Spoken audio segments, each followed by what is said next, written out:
नमस्ते, मैं हर्षल देसाई आप सभी को आमंत्रित करता हूं एक काफी महत्वपूर्ण कार्यक्रम जो ई हेल्थ मैगजीन ने वियाट्रिस ऑर्गेनाइजेशन के सपोर्ट से कंसेप्चुअलाइज किया है और इस कार्यक्रम का नाम है पनासिया। पनासिया एक 6 महीने का एक ऐसा कार्यक्रम है जिसमें हम पूरे भारत देश से अलग अलग एक्सपर्ट्स जो कि yoga, nutrition, mental health, neurology, इसके अलावा एंडोक्राइनोलॉजी, इसके अलावा और दूसरे जितने मेडिकल फील्ड्स हैं वहां से अलग अलग एक्सपर्ट्स को लेकर हम 6 महीने के लिए हर रविवार को ऑनलाइन सेशन कंडक्ट करेंगे। ये कार्यक्रम इसलिए महत्वपूर्ण है क्योंकि हम सभी जानते हैं महामारी के समय में हम सभी लोग काफी एक डर के माहौल में रह रहे हैं। हम हमेशा ये प्रयत्न कर रहे हैं कि किस तरह से हमारी रोग प्रतिरोधक क्षमता हमारे शरीर की बढ़ाई जाए ताकि इस महामारी से हम बचे रहें। इन्हीं सब चीजों को ध्यान में रखते हुए हम लोगों ने इस कार्यक्रम की संकल्पना की है और इस कार्यक्रम में पार्टिसिपेट करने पर निश्चित रूप से सभी लोगों को बहुत फायदा पहुंचने वाला है। 3 चीजें हैं महत्वपूर्ण जो मैं आप सभी को बताना चाहता हूँ। पहली चीज, ये कार्यक्रम ऑनलाइन हो रहा है जिसकी वजह से आपको अपने घरों से बाहर निकलने की जरूरत नहीं है। आप अपने घरों में बैठकर इस कार्यक्रम का लाभ उठा सकते हैं। दूसरी चीज, जो एक्सपर्ट्स, जो विशेषज्ञ हमारे इस कार्यक्रम में आने वाले हैं वो सभी काफी जाने माने और काफी फेमस प्रैक्टिशनर्स हैं, एक्सपर्ट्स हैं, रिनाउंड पर्सनालिटीज हैं जो yoga, nutrition, mental health, endocrinology, cardiology, neurology, इन सभी चीजों के ऊपर लगभग 30 मिनट से लेकर 60 मिनट के इस सेशन में आपके साथ वार्तालाप करेंगे। और तीसरी चीज ये है कि इसके लिए आपको किसी भी धनराशि को देने की आवश्यकता नहीं है। ये कार्यक्रम एकदम फ्री है, आपके लिए ये कार्यक्रम एकदम फ्री है। सो मैं आप सभी को आमंत्रित करता हूँ, आप panacea.eletsonline.com इस वेबसाइट को विजिट करें। विजिट करने पर वहां पे आप रजिस्टर करें और रजिस्टर करके आप इन सारे सेशंस का जो कि 6 महीने तक चलने वाले हैं उनका लाभ उठाएं।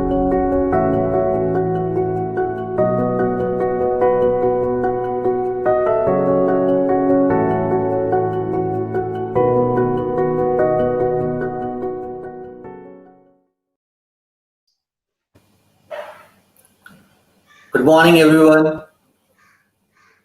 This is Harshal Desai, part of Philips Technomedia Private Limited. I welcome you all again in the session on yoga under the program PANACEA, which has been conceptualized by eHealth Magazine and Viatris, along with other supporting partners, including Narayana Health and Nayati Hospital. We also have with us Sohini Roy Chaudhary Das Gupta, who has supported our program from the day one, and she is also our yoga instructor for the day. Welcome, Sohini ji, on the show again. Thank you, Harshi. Very happy to be on this show with PANACEA and Beatrice, who have in such a visionary way brought so much wellness to the entire nation for the next 6 months. And during these COVID times, if you've already suffered from COVID, your recovery is extremely important with complete physical and mental wellness. And God forbid if you have not succumbed to COVID yet, this is designed to strengthen your resistance so you can keep your balance, your physical and mental wellness, and get on to a better tomorrow when these terrible times are over. Right. Thank you so much. I would like to tell everyone that Sohini Roy Chaudhary Das Gupta is one of the most popular and internationally acclaimed instructor, not just in India, but she has performed in various parts of the world. I'll just take one more minute. PANACEA, as Sohini ma'am just said, is a 6-month-long campaign where we are bringing experts from yoga, mental health, nutrition, experts from cardiology, neurology, endocrinology, virtually to you, so that if if you have suffered from COVID-19 disease, or if you are at the risk of developing the symptoms of COVID-19, or even the general public and elderly people can make the most of these sessions which are available online at your home. Without stepping from your home, you can attend these sessions. You can ask uh, questions to this all these experts who are participating in this program, and make the most of this opportunity. Today we are going to have three sessions. The first one is on yoga, then we will have a session on mental health, and a session on cardiology. We are very happy to inform you all that we are bringing top and very renowned experts from across the country for these sessions, and we are thankful to them that they have taken time out from their very busy schedule to participate and instruct you all virtually. With this, I would like to leave this stage, the virtual stage, to Sohini ma'am for the next 1 hour. And in the last 5 minutes, we will end this session at 9 o'clock. And at 8:55 or so, we will have some questions from the audience who would like to clear their doubts and talk to Sohini Roy Chaudhary Das Gupta. So thank you so much, Sohini ji, once again for supporting our initiative. And now with this, I leave this stage, virtual stage, to you for an hour. Thank you so much, ma'am. Thank you, Harshit. Hello, all of you, and welcome again to our Sunday session of Morning Wellness. As I had discussed the previous day, whether some of you were there, we are first going to focus on some breathing exercises, because this is something you can do from the comforts of your home or the comforts of an office or any other space that you like. We will do it in Padmasana, which is the lotus posture. I'll come to that. Or Sukhasana or Vajrasana. In these three postures, you can do your breathing exercises. Or alternatively, you can do it sitting on your sofa and chair if you have problems going down on the floor, or you're waiting in the doctor's chamber or the airport, or you're between breaks at your office.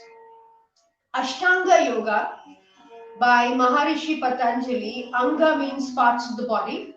Ashta is the 8 limbs or 8 parts of the body that the Maharishi thought were important for our inner and outer wellness.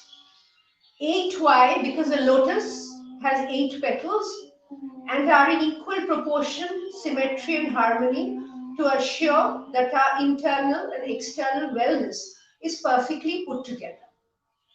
So first, we will be doing the breathing exercises, and as you know, oxygen is the most important chemical that goes into our body, detoxes our system, and as we breathe, we don't even realize. We detox our body, bring out the impurities, and it assures brain health. Now, because we breathe all the time, we take it for granted. We don't give it attention, we don't feel how we breathe. But mindful breathing during yoga really helps to optimize wellness. You could either sit in the Padmasana and breathe in and out, take a deep breath in and breathe out, breathe in, deep, breathe out. Or you could sit at Sukhasana, just crossing over your legs. And I'm going to today start with the Ujjayi breathing.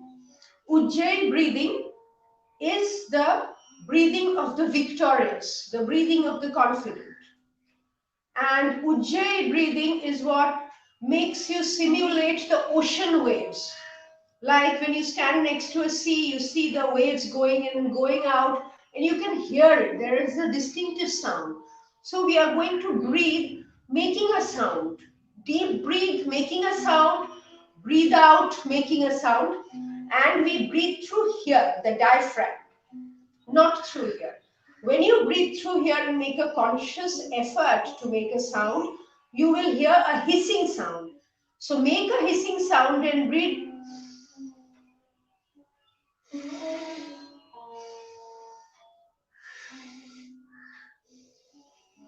Fill in your lungs. Breathe out. Breathe in. Breathe out. Make a hissing sound as you breathe in and breathe out, because the Ujjayi breathing is the kind, the Ujjayi pranayama should be constant during all your yoga exercises and your mudra exercise. So we start, breathe in, making a sound, breathe out. Breathe in, breathe out. Breathe in. We are going to do it 10 more times now that you know how to do it. We start, as you breathe in deep, make a sound. As you breathe out deep, make a sound of hissing, but it is breathing through the nostrils, through the nose, mouth closed, and breathing through here, diaphragm.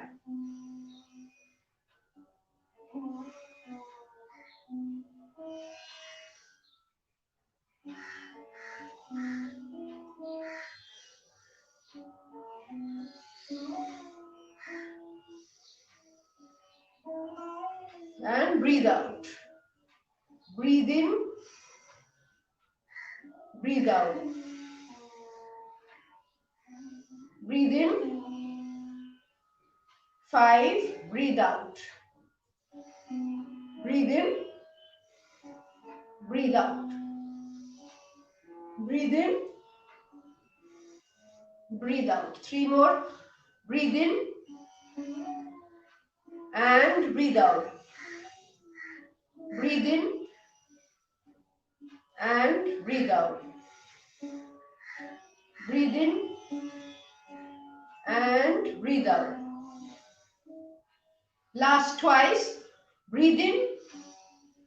Fill in your lungs till you can breathe no more and breathe out. Last one.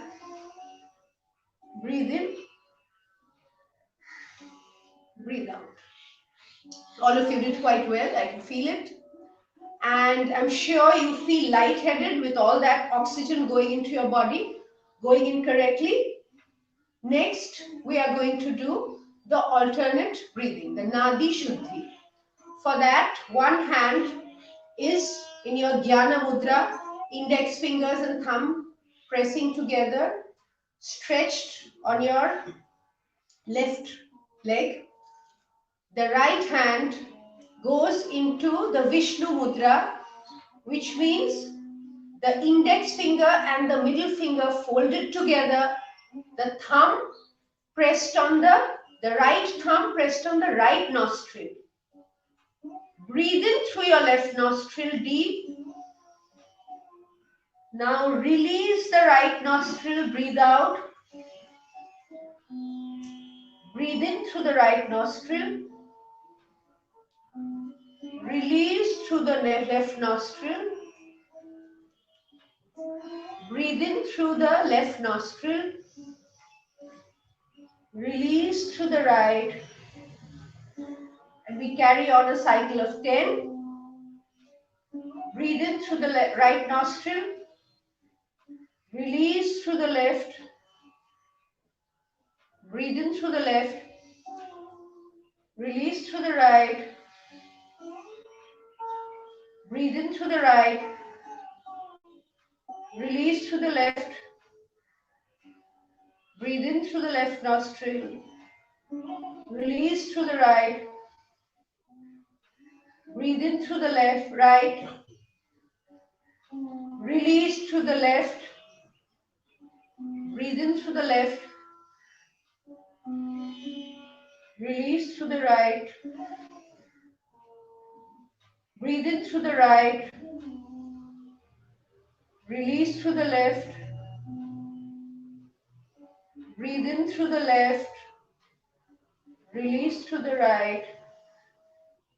Breathe in through the right. Release from, exhale from the left nostril.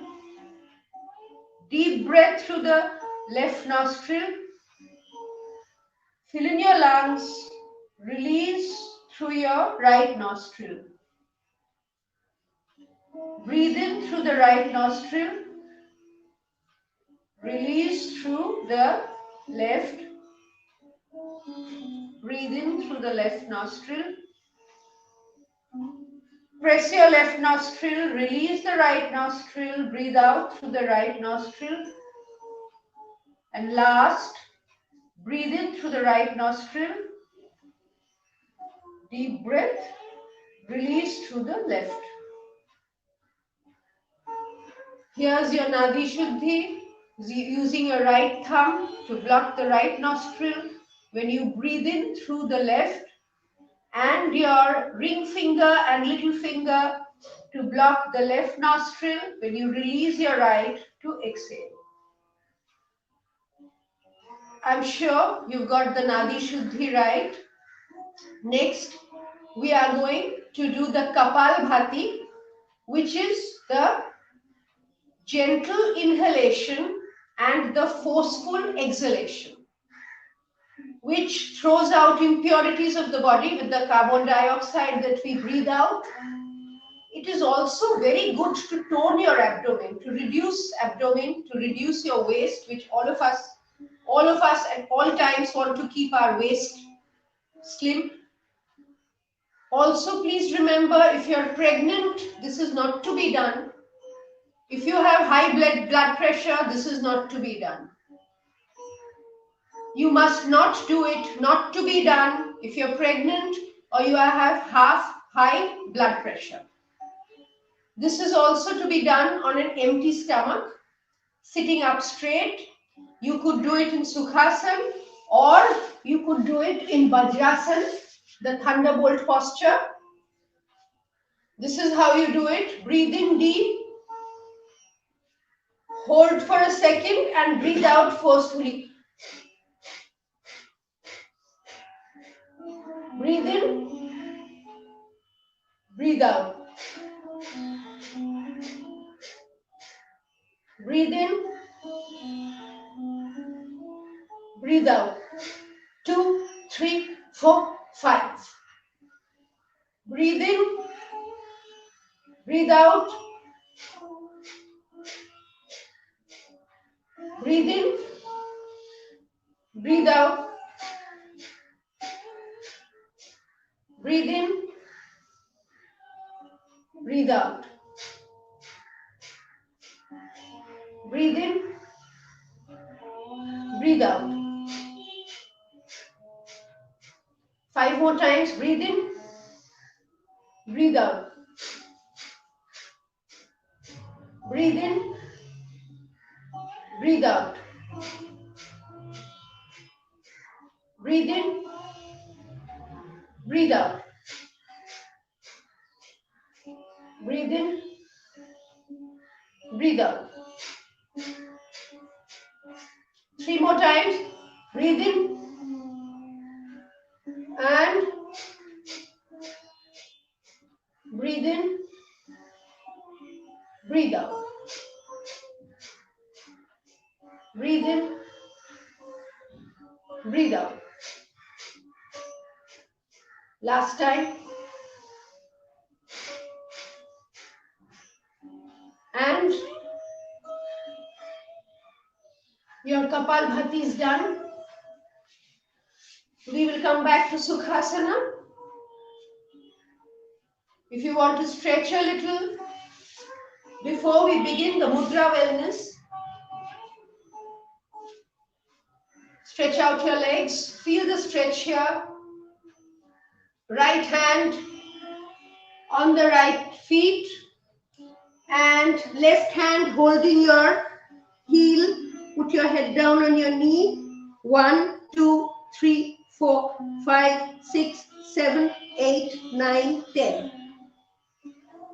Up again. Left hand on your left feet. Right hand going behind, holding the left heel. Put your head down on your knee and stretch. 1, 2, 3, 4, 5, 6, 7, 8, 9, 10. And up. Put your feet together. Breathe deeply. Hold your feet from the bottom with your feet and put your hand down and stretch. 1, 2, 3, 4, 5, 6, 7, 8, 9, 10. Stretch your arms out. We repeat this to stretch. Hold to your feet. Put your head down on your knees. 1, 2, 3, 4, 5, 6, 7, 8, 9, 10. Stretch out. With all that breathing and stretching, you should be feeling better. We will now concentrate on the mudra wellness. Mudras are gestures of the hand, which are closures, points of closures, which actually bring about happiness and well-being. Your hand has 5 fingers, which represents the Panchabhuta. The thumb stands for fire or Agni. The index finger stands for air. The middle finger stands for Akash, the sky. The ring finger stands for the earth. And the little finger stands for water. So our bodies are composed of these 5 elements. And each time we hold a mudra for a longer time, not just a flash, but some are for 15 minutes, some for 20 minutes, various parts of energy, various channels of energy, various parts of the fingers touch, and various channels of energy in the brain are active, and that balances our parasympathetic and sympathetic part of the brain and pushes in energy to various channels of our body, the various nadis of our body. The Panchabhuta element in our bodies have to be balanced for a perfect feeling of physical and mental wellness. As you know, during COVID times, mental wellness is very important. A lot of you may be locked up in the house, not being able to go, not being able to go out, not being able to meet your close people, not being able to go into the outdoor. So this is the best we can do from the comforts of your home. Here that you have your 5 fingers, we are going to do our mudras today with a little bit of storytelling so you remember. The first mudra is the Ganesha mudra. Here are your hands. Hold your fingers together, clasp it here away from the body. The right hand over the left palm. This is your Ganesha mudra. Hold it tightly, and if you can breathe in the Ujjayi pranayam, it's very good. This can be done from anywhere. You can even be lying on bed and doing it. You could be lying down on bed and doing it. This is your Ganesha mudra. It helps spine health. It helps your cervical part of the spine. It helps your brain. It balances your brain, the passive and active parts. So you feel a sense of wellness. This is also very good for your heart, very good for your respiratory tract. If you have hypertension, if you suffer from hypertension or anxiety or nervousness, this is the perfect mudra to hold as you sit straight, spine completely straight, and hold. 1, 2, 3, 4, 5. Ganesha mudra, right hand over the left hand. Clasp it together. See, this is what we do. Clasp it, hold it tightly in the fist, and here it is. If you can't see the mudras very clearly after this session, on this channel, on this post, I'm going to post pictures of these mudras in close-up So you can follow them and do them for your wellness and activity. So here is the Ganesha Mudra. After the Ganesha Mudra, we will come to Shiva, Mahadeva, the Bhairava Mudra. How do we do it? It's very easy. Here is your left hand, over that you put your right hand. Right hand over left hand, elbows straight away from the body, and you're holding it closer to your heart space. And breathe deeply. If you can do this for 5 or 7 minutes every day, it's very good for you. So this is the Bhairava Mudra, which helps lung issues, which improves eyesight, which is very good for hypertension, removes anxiety, and above all, it energizes you. It gives you complete energy when you wake up. Winter mornings, you may not feel like waking up at an early hour, but you need to work, you need to go out, you need to exercise. So the Bhairava Mudra is perfect to energize you and get you there. This is the Bhairava Mudra. Shiva. So we finished Ganesha, we finished Shiva. Next, when we talk about Shiva, we have to talk about Parvati or Sati. Now, Bhairava Mudra, if we reverse, we put the left hand over the right hand. And the same posture, that is your Bhairavi Mudra, the Mother Goddess Mudra. That energizes you, that reduces anxiety, reduces hypertension, lowers blood pressure, calms you down, just like Shiva is the active one and Parvati calms him down. Similarly, the Bhairava Mudra, right hand over left hand, and the Bhairavi Mudra, the left hand over the right hand, and the left hand being connected to the heart, it calms you down. If your heart is beating too fast, you're out of breath, this is the perfect mudra to calm your body down and restore balance. So we've done Ganesha, we've done Shiva, we've done Parvati. Next, we will come to Vishnu. Vishnu, as you know, has the conch shell, the Shankha. We will hold the Shankha Mudra. Here is your left hand. With the right hand, we hold on to the thumb, clasp on to the thumb, and take the right thumb to touch the left index finger. I'll do it again. Hands spread out. With your right hand, hold on to your left thumb, and then the right thumb should touch the left index fingers. This is the Shankha Mudra of Vishnu.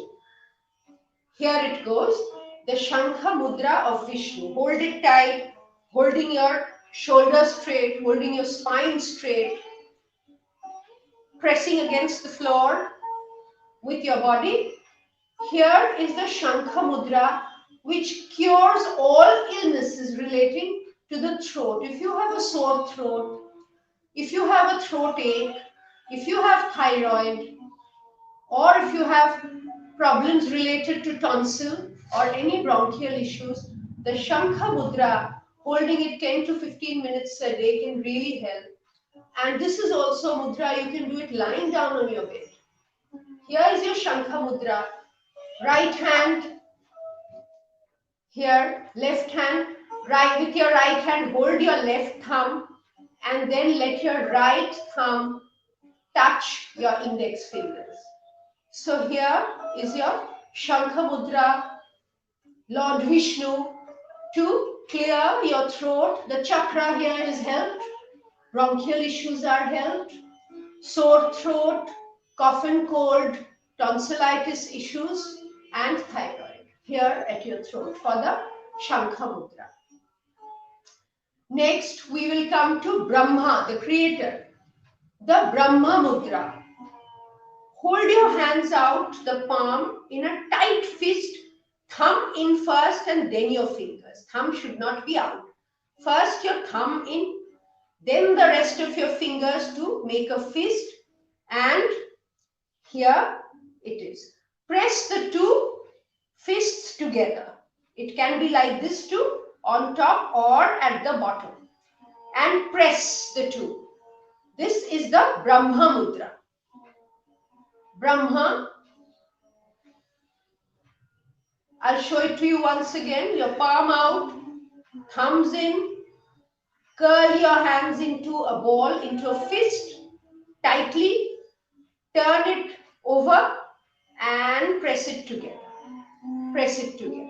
That is the Brahma Mudra, which increases focus, which increases memory, alertness, it helps concentration, and also contributes to the health of your spine, to your cervical vertebra. This is the Brahma Mudra. Next, we will go on to Indra. Indra, as you know, is the king of gods, and what he holds is the thunderbolt. So, the thunderbolt mudra, the Vajra, all fingers wrapped in together, like this, the thumb goes over them, and here. Point your index finger out like this. Here you hold it.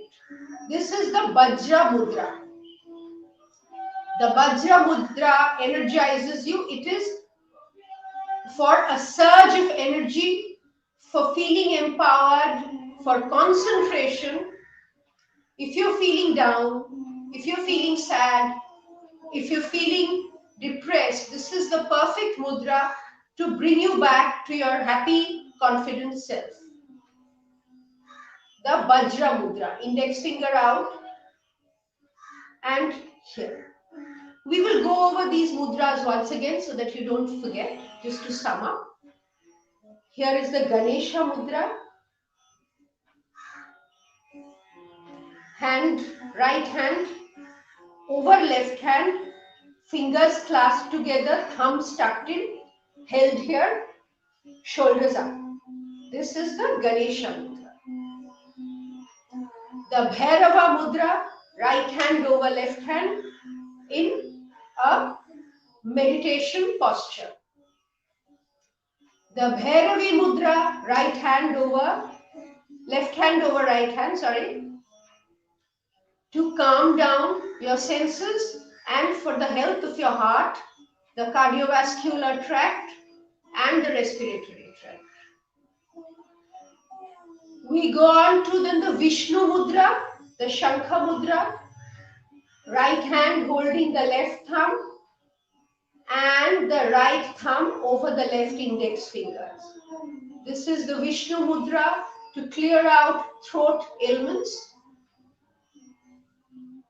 The Brahma Creator Mudra, thumb in, roll up your fist and hold it together. From the Brahma Mudra to improve your spine, to improve your posture, to improve bone health, but also for the alertness of the brain. For the alertness of the brain, for complete concentration, for reducing hypertension. This is the Brahma Mudra.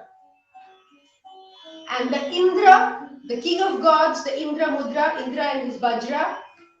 We fold in the fingers, hold it with our thumb, keep the index fingers out, and here goes. This is the Vajra Mudra for instant energy, instant confidence, to throw away all those bouts of sadness so as not to feel depressed, not to feel tired, and get on with the day of work. So here are the mudras, as I told you. So we've done our breathing exercises, some of our mudras, and some stretching. Next, I'm going to go over some asanas. As you know, in yoga, asanas are the postures and pranayams are the breathing exercises. So today, a lot of you have been asking me whether there are asanas to improve skin. I would say I would talk about 6 asanas that are all, they have various uses for our entire body, but also they are very good for a glowing, healthy skin, because it causes more blood circulation and helps us glow and have better skin with these couple of asanas. I will start right away. First, we will start with the Shishu Asana. The Shishu Asana is the posture of a child. If you have a child at home or a child playing with you, first we sit at Vajrasana, arms stretched, we bring it on the floor, and our forehead will be touching the floor in this stretch, and we will count 10. So all of you, whatever you can do, if you can't go down on the floor, go down as much as you can. And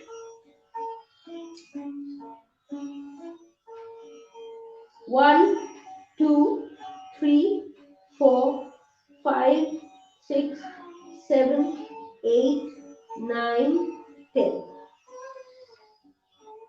Shishu Asana, we will do it once again. Stretch out your arms, sit at Vajrasana, that is kneel sit, and stretch out. Go on the floor, press your forehead to the floor and count 10. 1, 2, 3, 4, 5, 6, 7, 8, 9, and 10. Slowly get up. 5 seconds rest, Vajrasana. 1, 2, 3, 4, and 5. Next, we will go to the Cobra posture, the Bhujangasana, which I will do it sideways. I hope you can all see me. The Bhujangasana, the Cobra posture, is the second asana for skin-related wellness. You have to first lie flat on your stomach, hands by the side. Bring up your hands where your shoulders are, your shoulder blade. Bring it up, keep it there. Turn around. Lift your body up and look up to the Cobra posture. I think you can all see me. 1, 2, 3, 4, 5, 6, 7, 8, 9, 10. When we do this, your navel must be in the air, rest of the body pressed to the floor. 5 seconds rest. You go down, hands by the side. 1, 2, 3, 4, 5. Once again, keep your palm firmly on the mat next to your shoulder blades. Using your palm, go up. Upper body must be lifted up. Lower body pressed to the floor. The Cobra posture. 1, 2, 3, 4, 5, 6, 7, 8, 9, 10. Go down slowly, lower your body slowly, and rest your hands by the side for 5 seconds. 1, 2, 3, 4, and 5. This is the Bhujangasana, Shishu Asana and Bhujangasana, which help restore skin balance. Already, if you're doing it with me, you'll see your face is flush red because the blood circulation starts, prevents acne, prevents breakouts, and keeps your skin radiant and healthy. The next one that I show you would be the Sarvangasana, which is a shoulder stand, which also is very good for your skin, is good for the rest of your body, is good for your lungs, it's good for your bronchial system, and very good for your thyroid. If you have hyper or hypothyroid, it is very good, and it has curing effects on the thyroid. What I'm going to do is I'm going to show you the Sarvangasana, which is the shoulder stand, followed by the Halasana, which is the plow position. So we are going to do 2 cycles, 10 each, of the Sarvangasana and the Halasana. Go down on the floor, flat, lie down, put your hands under your hips, lift up your legs, and more till you're standing on your shoulders and supporting your waist with your hands. You're holding up your waist with your hands. Look straight up. Eyes should be looking at your toes and count 1, 2, 3, 4, 5, 6, 7, 8, 9, 10. Take it back, lower it on the floor in the plow posture. Hands by your side. 1, 2, 3, 4, 5, 6, 7, 8, 9, 10. Now lower your body back. See how we get back. First lower your lower body. Fold your legs so there are no jerks. And go down on the floor. Rest for 5 seconds. 1, 2, 3, 4, and 5. We repeat the Sarvangasana, which is the shoulder stand, which works on all parts of your bodies. And from the Sarvangasana, we will go into the Halasana. Your hands tucked away under your hips to give you support. Lift up both your legs. Then hold your waist and prop your body up to stand on the shoulders. Straighten your legs. So with your eyes you look straight at your toes. Count 1, 2, 3, 4, 5, 6, 7, 8, 9, 10. Take your body, stretch your body more. Take your toes to touch the floor behind your head in the Halasana or plow position. Hands by your sides. Count 1, 2, 3, 4, 5, 6, 7, 8, 9, 10. Gently lower your body. First, lower your lower part of the body. Fold your legs and take it to the floor so that there are no jerks. Rest position. 5 seconds. 1, 2, 3, 4, and 5. Next, we are going to do what we have already done is the Shishuasana, the Bhujangasana, the Sarvangasana, and the Halasana.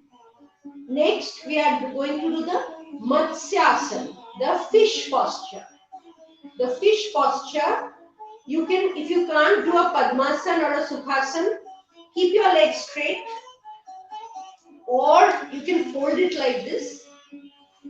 Fold it crossing over, see. Left first, in, right, crossing over. Take your hands like this and prop up the upper part of your body. So only your head is resting and the body is in an arch like the fish. 1 and 2. 1, 2. Once the head is propped up, bring your hands to rest on your thighs. Count 10. 1, 2, 3, 4, 5, 6, 7, 8, 9. Take your hands back to put your head back into position and rest for 5 seconds. 1, 2, 3, 4, 5. We repeat this. Legs in the Sukhasana posture. Bring your hands here near your ears near your ears, and arch your body. Only the head rests on the floor. Arch. Bring your hands to your thighs. This is the Matsyasana. And breathe 1, 2, 3, 4, 5, 6, 7, 8, 9, 10. Take your hands back on the floor. With that support, put your head back, your entire body on the mat. And back to your position. Straight posture again. Lie down for 5 seconds. 1, 2, 3, 4, 5.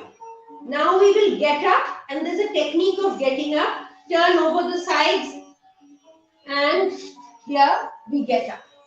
If you get up straight, we don't want any jerk because that's not good for your blood pressure. We tend to do that when we wake up in the morning, just get up with a start. Or when you're lying down, get up with a start. It's not good for you because then the muscles may cramp.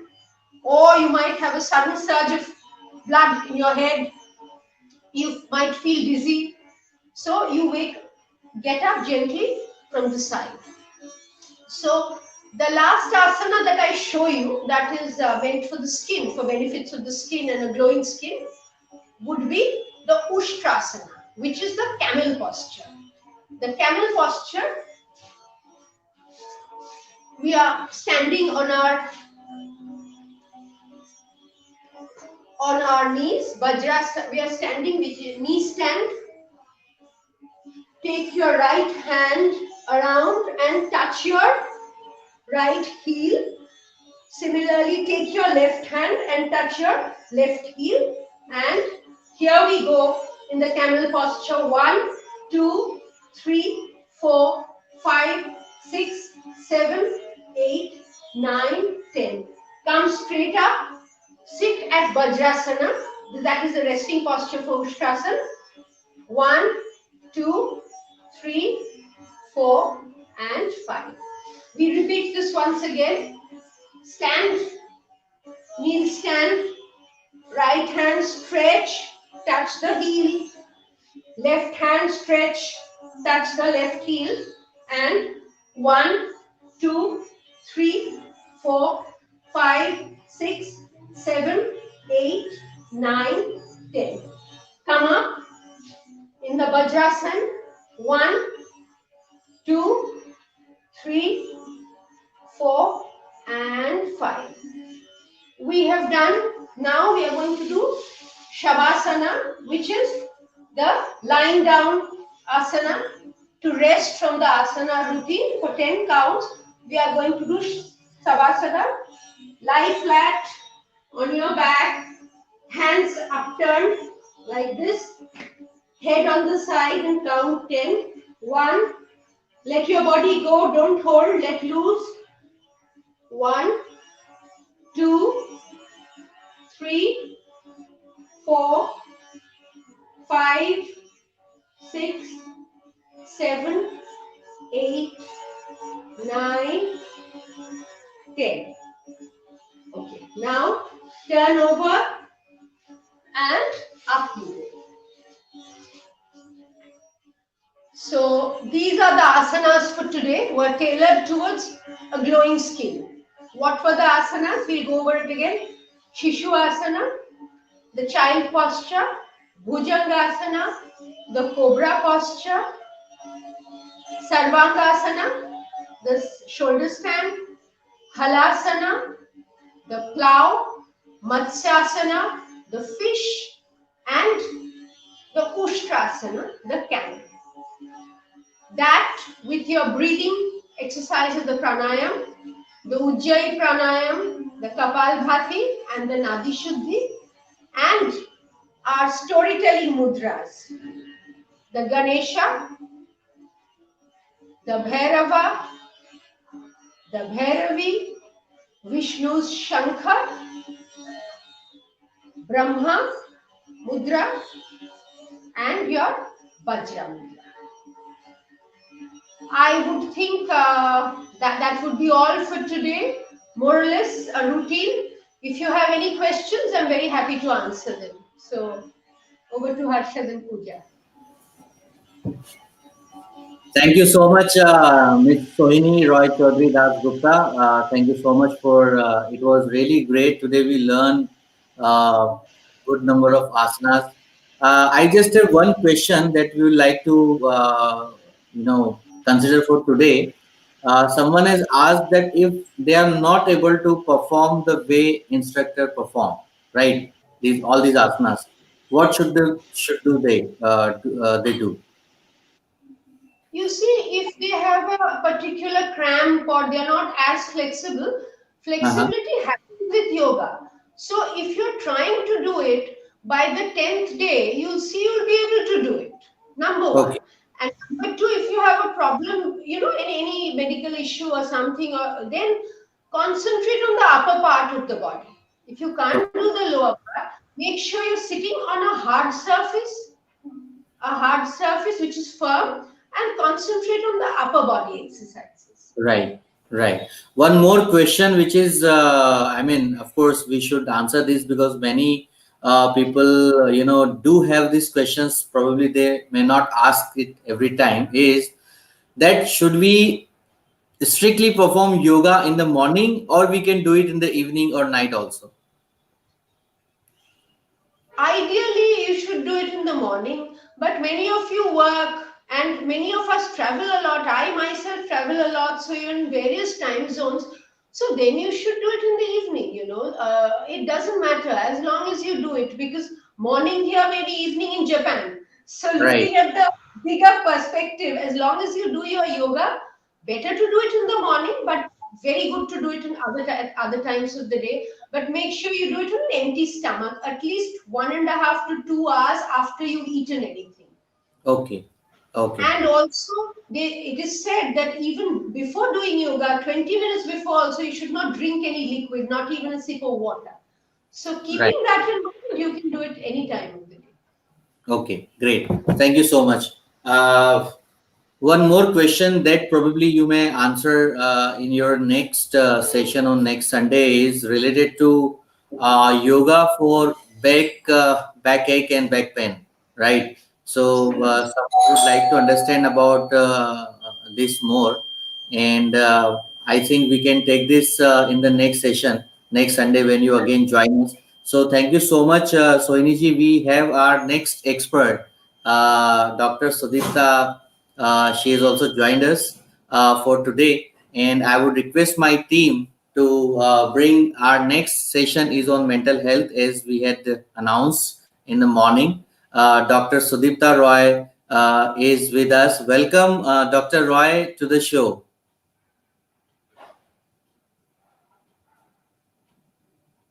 You are on mute, ma'am.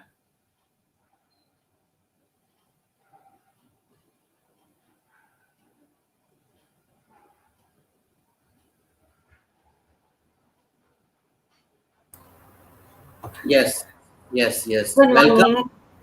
Welcome to the show, Dr. Sudipta Roy. As you're aware, I'll just like to take 1 minute. PANACEA is one of a very interesting program that has been conceptualized by eHealth Magazine and Viatris, Right. earlier known as Mylan Pharmaceutical Private Limited. Mylan, in fact, is a Viatris company now.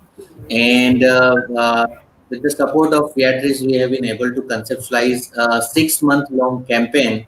And the best thing about this campaign is that through this campaign, we are bringing renowned experts like you on this virtual platform for people across the country, across the world. They can join us, they can attend the session, and there is too without paying any kind of fee to attend this session. So I welcome you to the show. And if my colleague Pooja Banerjee is also there, she can just come on the camera for a minute. Uh, Good morning. yeah. Hello, Pooja. Good Thank you so morning. much. So, Dr. Sudipta Roy, we had a session on yoga just now in the morning by Ms. Sohini Roy Chaudhary Das Gupta, one of the internationally acclaimed expert on yoga in Natya Shastra. And now this virtual dais will be belongs to you for the next 45 minutes. So one more time, I'd like to request you that we have been joined by people from several various categories, like people who are suffering due to COVID and are isolation. People probably have recovered from COVID and they are into isolation and suffering from the after effect of the disease. And we have elderly people and general public joining our session every Sunday. So with this, I leave this stage to Dr. Sudipta Roy. Pooja, do you have anything to comment on? Yes, ma'am, I think you will be presenting a PPT. So after that, we'll be taking a few questions and we'll be coming back Please, with the question. yeah, please hang on for one moment. Your audio is Yes. not very clear to me, Pooja. So I Okay. will just log in with my speakers, so that will help us to be more Am I clear. okay? Am I audible to you, ma'am? Yes, Harshal is very audible. Yeah. Okay. Okay. So, ma'am, we are presenting a PPT. We are right now at this moment we are speaking. We are live and everyone can hear us. So, Yes. you will be presenting a PPT, and then Yes. we will like to take questions and from the audience if we have any questions from the audience, right? So, Yes. and if you face any problem in sharing the PPT, please let us know. Or I think my colleague already has got your PPT, right, Pooja? Yes, Yeah. Yes. yes, I've already shared it with the team. So I leave this stage to Pooja and Dr. Sudipta Roy. Thank you. Right. Pooja, over to you. Pooja, Thank over you, to Harshal. Thank you. Ma'am, we would like to take the session right now with you. So even I'll leave and I'll come back once you are done with the PPT and we'll be coming back with the questions. Okay. Yeah. Sure. Sure. Thank you. Thank you so much. So you'll be sharing the screen, or should I? I'll. We'll be doing that screen share. Okay. That's great. It's Okay. already shared. Yeah. Yes. Thank you. All right. Yeah. So thank you so much, Pooja and Elets, for this opportunity to address all of you on this all important issue of mental wellness. I'm a clinical psychologist practicing since 26 years. I'm at Surat and I run my own center. I'm a Rehabilitation Council of India certified practitioner. And I want to just tell you a few things that might help you to kind of nurture your emotional wellness in this time of the pandemic. So many people have suffered so much during this time. It's an unprecedented event, and our lives have taken a 360-degree turn. So let's go to the next slide. So I would say, to begin with, I like to have a touch of humor, and in these tough times, I think humor is a big, हथियार जो हमारे पास होता है हर चीज को deal करने के लिए. So this coronavirus is something like an alien which has invaded us, and Hollywood films has promised us since long that कभी ना कभी ये stage आएगा कि aliens हमारे देश को ले लेंगे. तो aliens तो आए नहीं, पर कम एक वायरस आ गया, ऐसा वायरस जो हमारे लाइफ को टोटली हिला दिया. Let's go to the next slide. Yeah. So all of us have faced a number of challenges during this time in the pandemic. Our routine lives have been disturbed. Many of us are not able to leave home. We have a restricted social life. हमारी activities कम हो गई है या अलग हो गई है.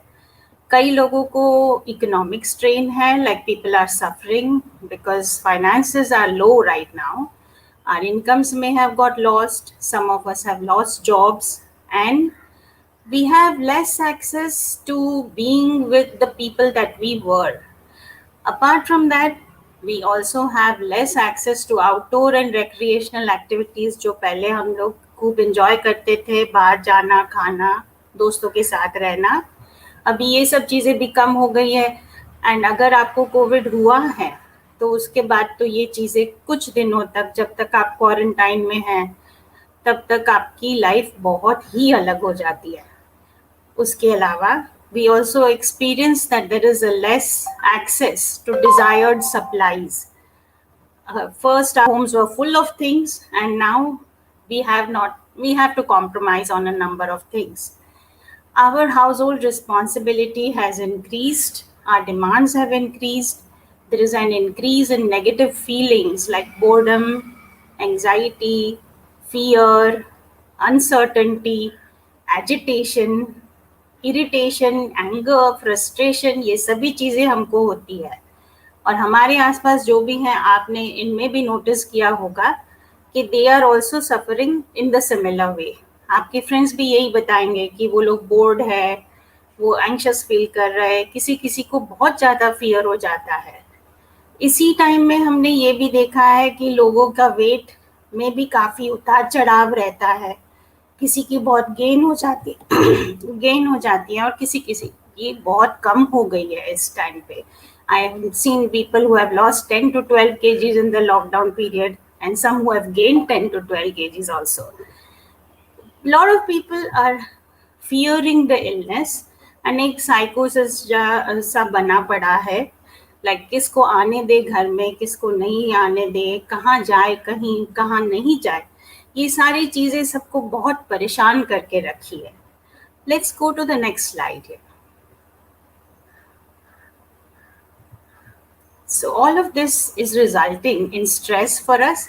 And हमारी हालत एक इस तरीके के मीटर की है जो एकदम हाई लेवल पे पहुंच गई है and ready to burst.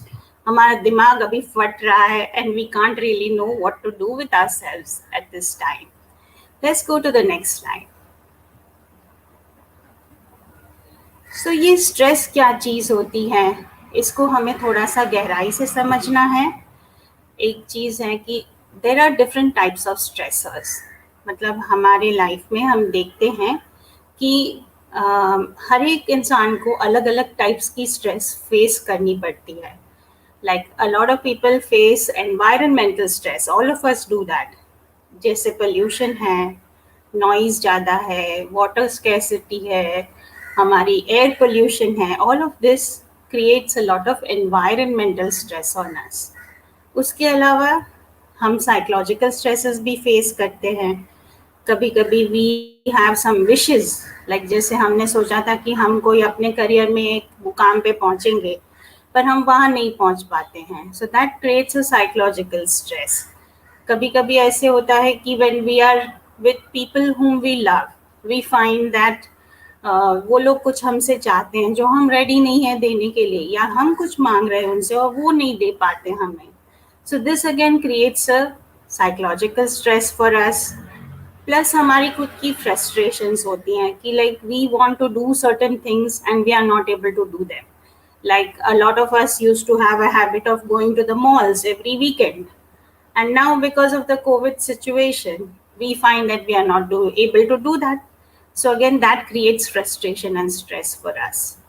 Apart from that, we also have some social stresses. Social stresses are like, say, two people have some conflict between them. That creates a social stress. For a shy person, going to social events itself becomes a stress. Sometimes you have another situation like in your workplace with your boss or your juniors. Sometimes things don't work out so well. You can't communicate very nicely or they don't communicate well. There are misunderstandings and all of this creates social stressors. Then we have different dimensions of these stressors which also affect us accordingly. कुछ stresses easy होती हैं, हल्की फुल्की होती है. जैसे कि आज के दिन में खाने में नमक नहीं था, तो ये बहुत छोटा सा स्ट्रेस हो गया. So the intensity of such a stressor is so less, and in the moment you put salt, the stress goes. So this kind of a stress doesn't really bother us so much. But on the other hand, there are certain stressors which are quite intense and they are likely to affect us a lot. Like for example, if we have like somebody who's going through a bad illness or somebody who has been affected by COVID and has had very acute symptoms and has had to be hospitalized for that. This is a very intense and serious stress. Then the other aspect of the stress that affects us is its duration, how long it lasts. If a stress lasts for only a short time, then it does not affect us very much. On the other hand, if it is a long time stressor, like somebody suffering from diabetes or going through dialysis due to kidney failure. These are chronic ailments and they go on for a long time, so they create more stress. It's not just health related issues that can be creating such kind of stress for us. It would be other things also, like supposing there is a business person and their business is not doing well, and it's not doing well for 10 years together. So obviously that duration of stress is a very long one to face, and it creates a lot of problem for the person. Some stresses are quite complex, like for example, a person living in a joint family may face some very complicated types of stressors, like say you have to maintain the relationship between so many people. So there is a responsibility towards the people in the house. There is a demand that you have to adjust with the emotionality of everybody in the house, and also you should also not create conflicts. So you can't make demands, you have to adjust with other people's demands, and you can't show your emotions very well, and you have to maintain your roles and responsibilities. So this will create a lot of a complexity in the mind of the person, and this can be very stressful also. Some stresses are quite predictable, and if we have faced them before, then it helps us to deal with it easily. Like supposing a lot of women may face this thing, that suddenly your maid or household help doesn't come on a particular day. Now this is a situation which you have faced before, so you know what to do in that situation. Sometimes you have an unpredictable situation, like say, for example, household help leaves suddenly without any information and goes away, and you are not able to find a replacement. So this is an unpredictable situation which would create a lot of stress for you. And if we put it in this COVID situation, what we can see is that everything we are facing right now has been quite unpredictable, because we don't know what is going to happen with this illness. We don't know how it's going to affect people, and we don't know what is going to be the long term consequence of this illness. So, there is the current situation of the pandemic is an intense stress. It is a long duration stress. We are all fighting since a year. It is a very complex situation because it is affecting us on multiple levels, and there is no predictability. So, at present, all of us, we can assume safely that we are all affected by a very high level of stress. What really helps people to face stress? There are certain personality characteristics that help us to deal with our stressors. In that, your own physical health, your physiological health, your vulnerabilities, your psychological and mental health, your own temperament, that is your nature, and how well you think of yourself. Are you a confident person? Are you an inconfident person? All of this will help you to deal with your stresses well. Also, there are certain cultural things which impact us at the level of stress. Like say, for example, when we look back into the life of 1960s or 70s, academic work was not such a big stress in everybody's life. But today, academic performance is so important that everybody wants to get into a good college, everybody has to perform well if they want to get somewhere in life.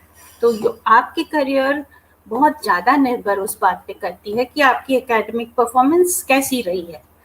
So culturally, we find certain definitions of what is important in life, what is an achievement in life, how important wealth is, and all of this then defines how much we are going to be affected by certain stresses.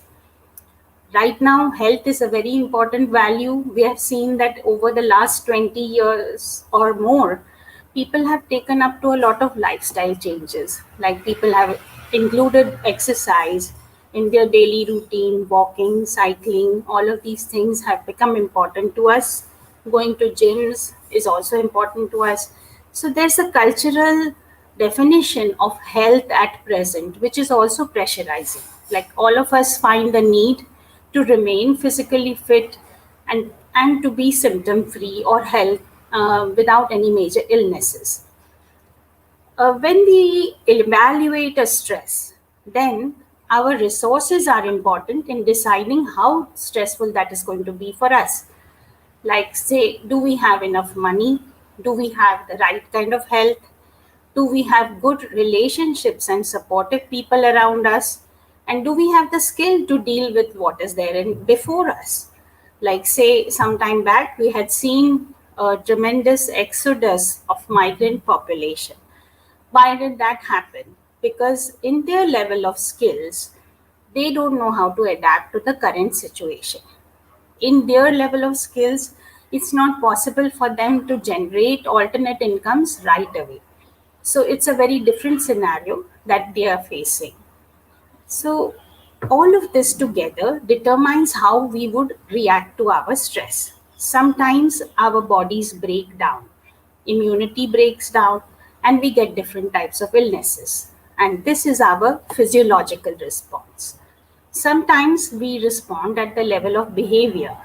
That is, somebody starts becoming very withdrawn, starts remaining at home, avoids going to work.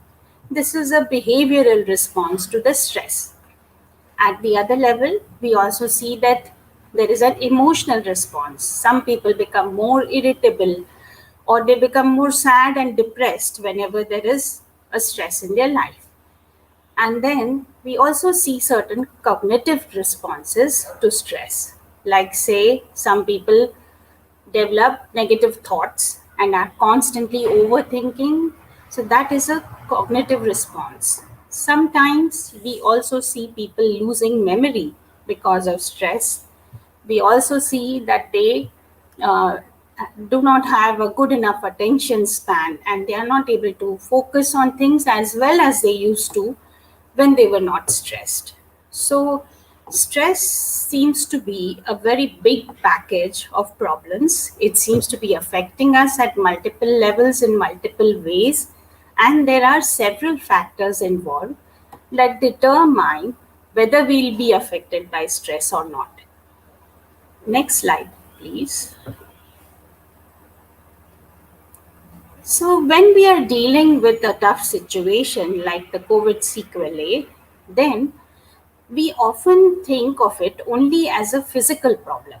Like, हम सोचते हैं कि चलो आपको ये Covid infection हुआ था तो अभी you should do inhalation, you should take kadha, you should take vitamin C, you should take vitamin B, and try to remain immune to other infections during this time.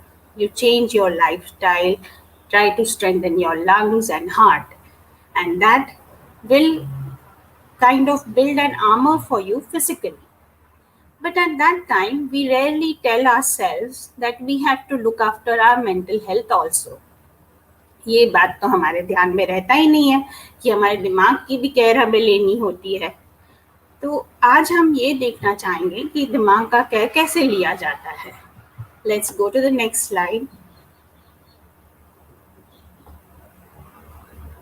So first, let's look at what is mental health.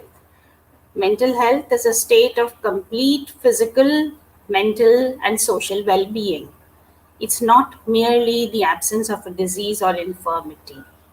A lot of people think कि अगर हमें कोई दिमागी बीमारी ना हो तो हम मेंटली स्वस्थ है, पर वो सही नहीं होता, क्योंकि मेंटली स्वस्थ होना इसे कहा जाता है कि हमारी शारीरिक स्वस्थता भी हो, दिमाग की स्वस्थता भी हो और हमारे रिलेशनशिप्स की भी स्वस्थता हो. So mental health is defined as a state of well-being in which every individual realizes his or her own potential and can cope with the normal stresses of life. They can work productively and fruitfully and are able to contribute to their communities.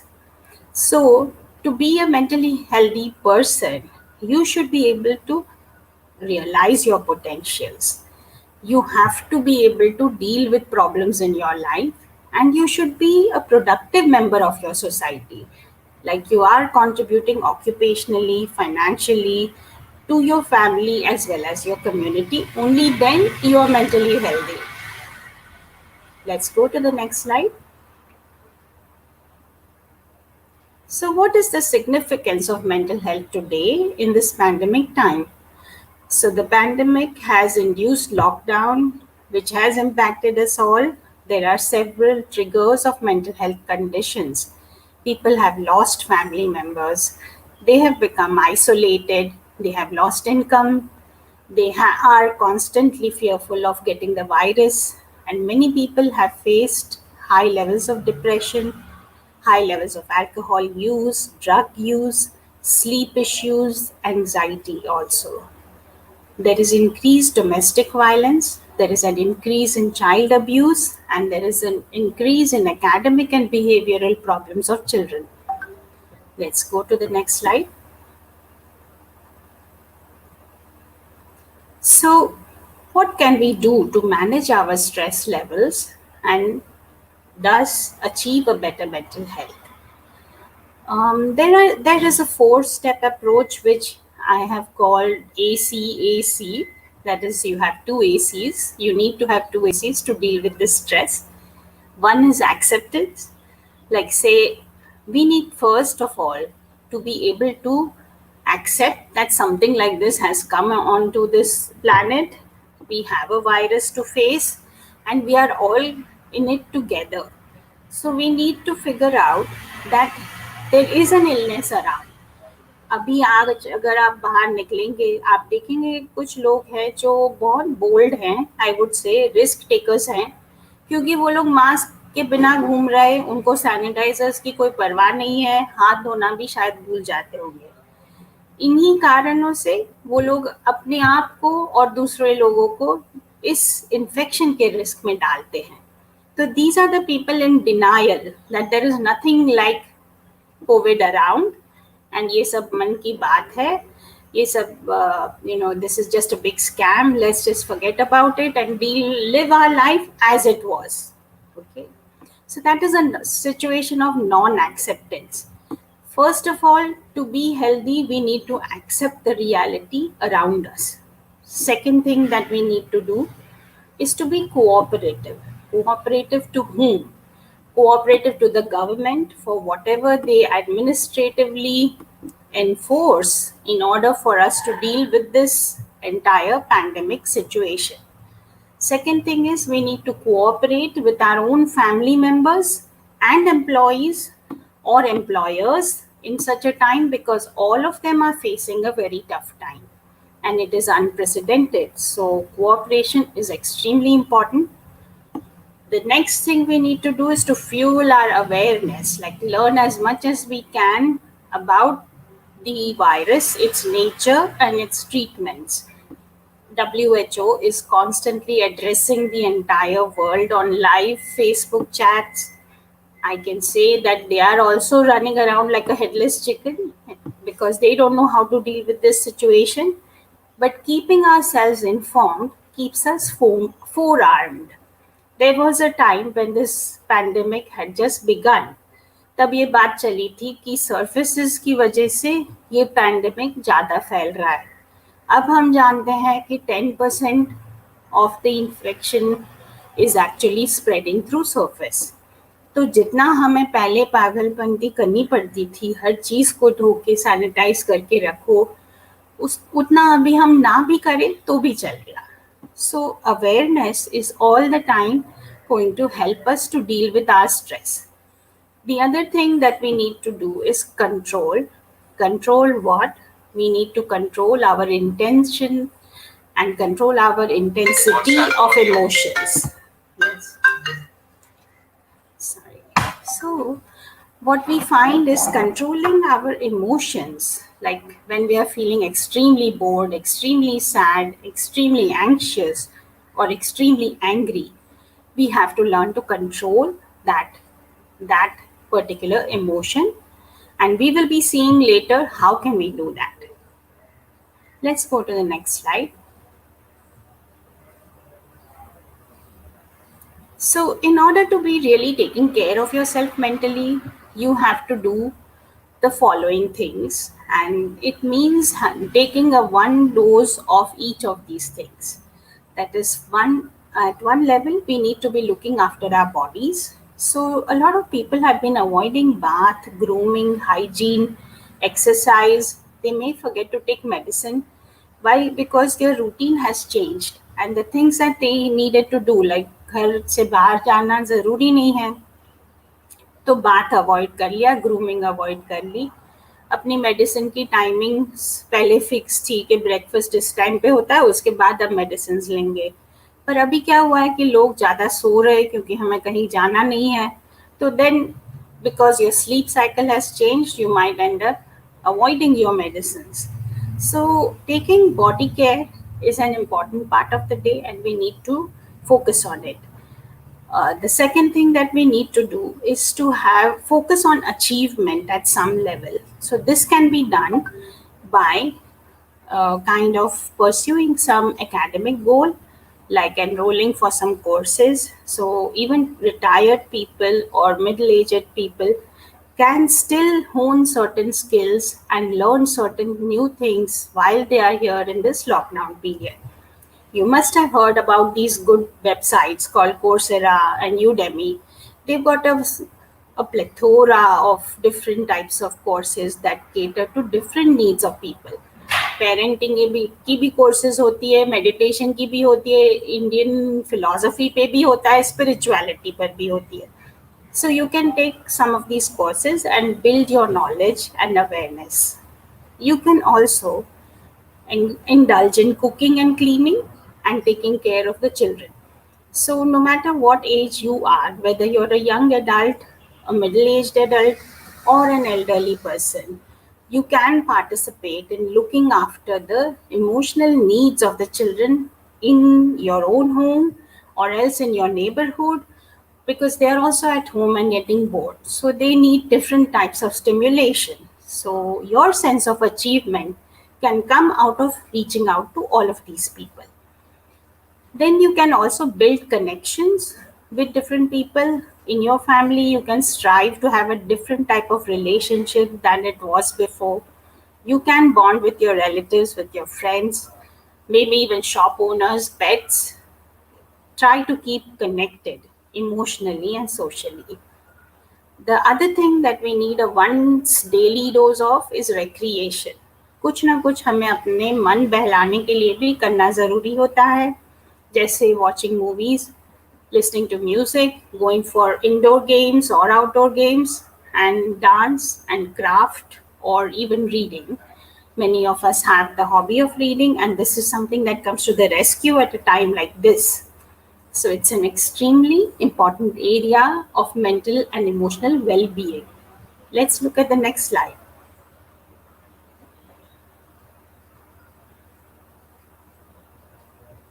So, जैसे हमने देखा है कि काढ़ा या inhalation करने से हम अपनी risk for different types of physical problems related to respiratory illness avoid कर पाते हैं, उसी तरीके से हम अपनी पर्सनालिटी को ज़्यादा स्ट्रेस रेजिलिएंट बनाने से we can avoid mental illness.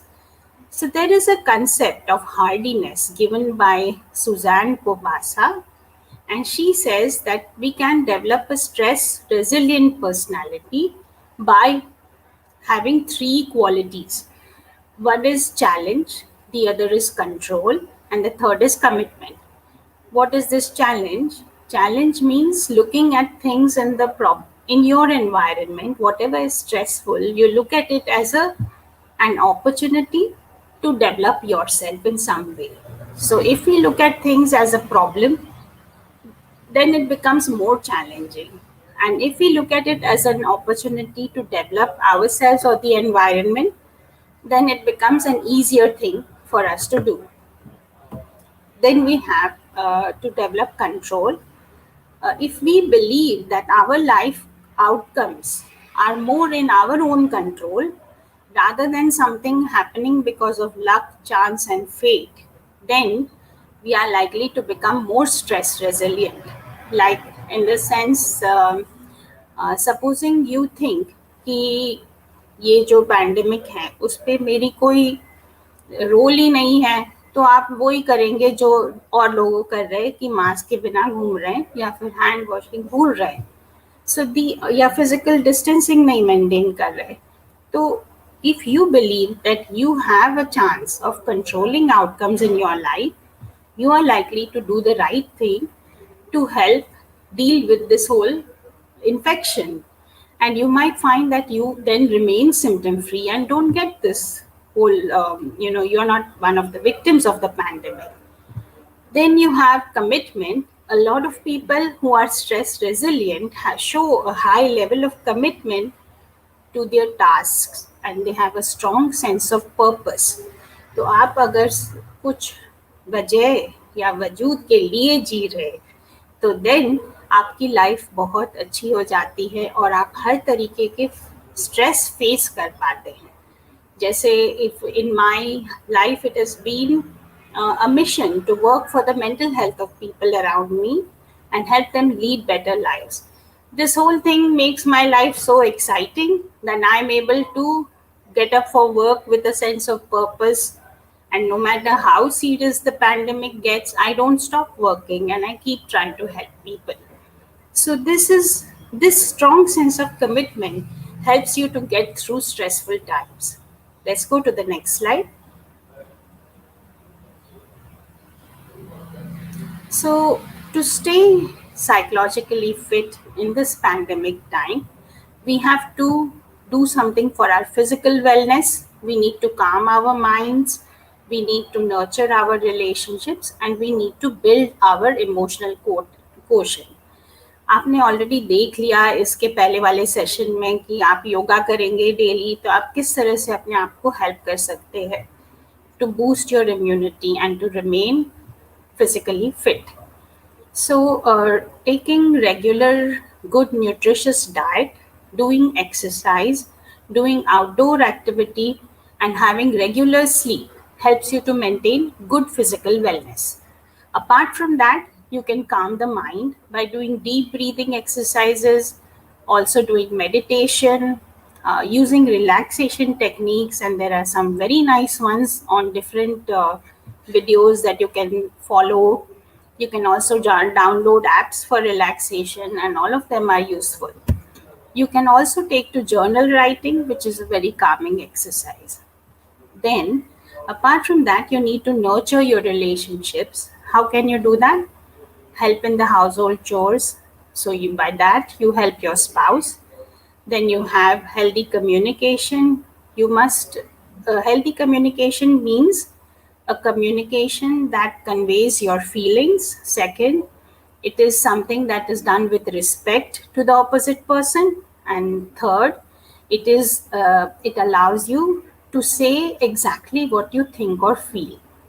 So if you keep these three rules in mind, your communication can be better. Then the next thing is you need to avoid conflicts in relationships and you need to develop more ways to bond with the people in your home and family. How can you do that? You need to do activities together and share your feelings together. Then you need to build your emotional quotient. You must have heard about emotional intelligence, that it is as important as IQ. And in fact, success in life often depends on a higher emotional quotient. So what does that mean? That is knowing your emotions, identifying them correctly, labeling them correctly, then accept your own emotions and understand them, and also accept and understand the emotions of the opposite person. Then you need to regulate your emotions if they are out of control. Like say if you're very angry, then showing out your anger in an outburst is going to disturb your own physical and mental health as well as the health of others before you. So we need to manage our own intense emotions by understanding, naming, and then doing something to calm ourselves down. So at that time, even journaling helps, writing down your negative thoughts help, and also doing deep breathing exercises help you. very well to control your emotionality. Go to the next slide.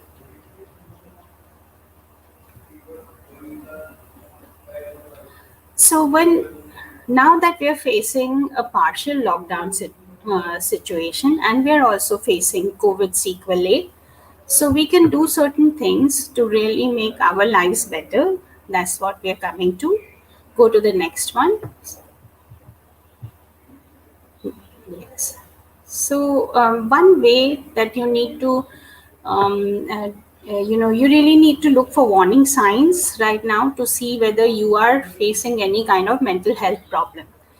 How can you do this? If you have changes in your mood or energy level, if you have a change in your eating and sleeping habits, if you're withdrawing from people and activities that you enjoyed earlier, if you're feeling confused, forgetful, angry, upset, worried, scared, if you are feeling numb like nothing matters, or you have unexplained bodily symptoms, or you have feelings of sadness and hopelessness, then you must remember to visit a mental health professional. Let's take the next slide.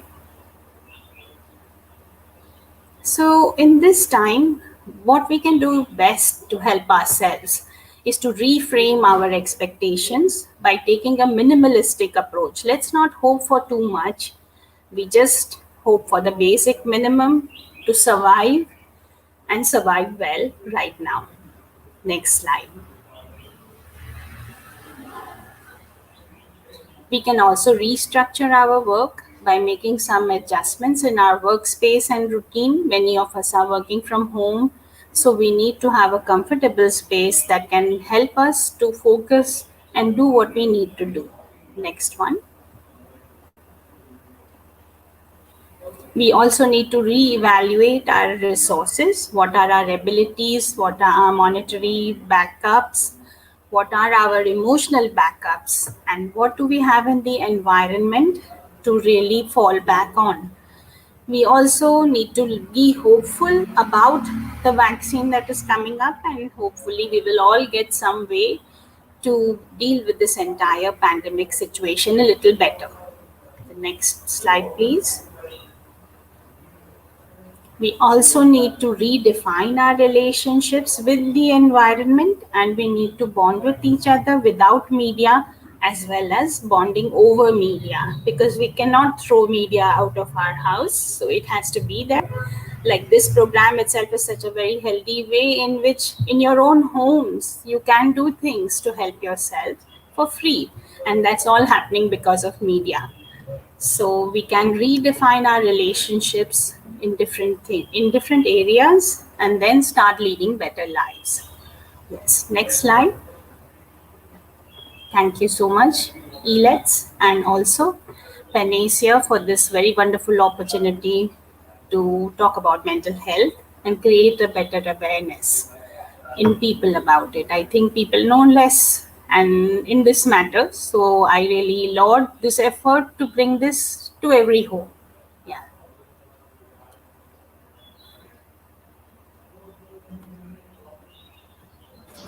You're muted.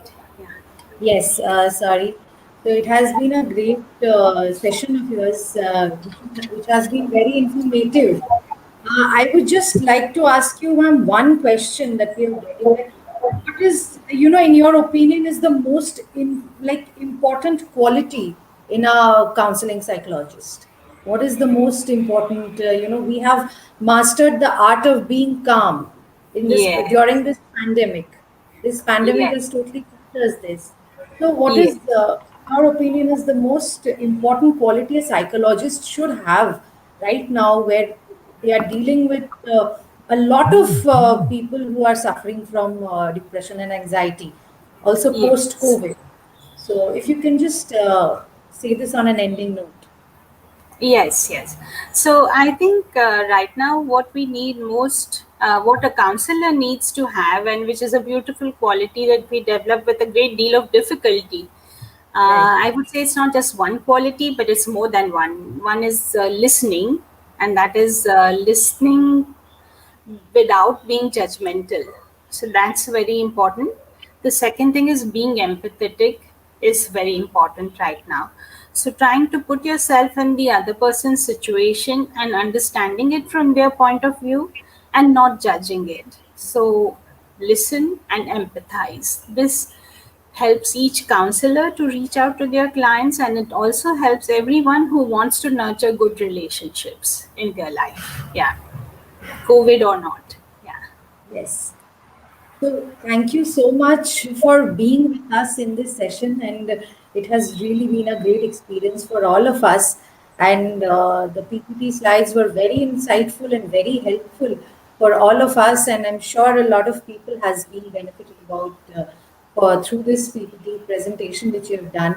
And in this occasion, ma'am, I would like to thank Narayana Health, Viatris for supporting us, and Panacea is a session where we get along with all the psychiatric and psychologists, along with yoga experts and nutritionists, along with also medical practitioners, where under one roof every Sunday Okay. from Monday onwards. Mm-hmm.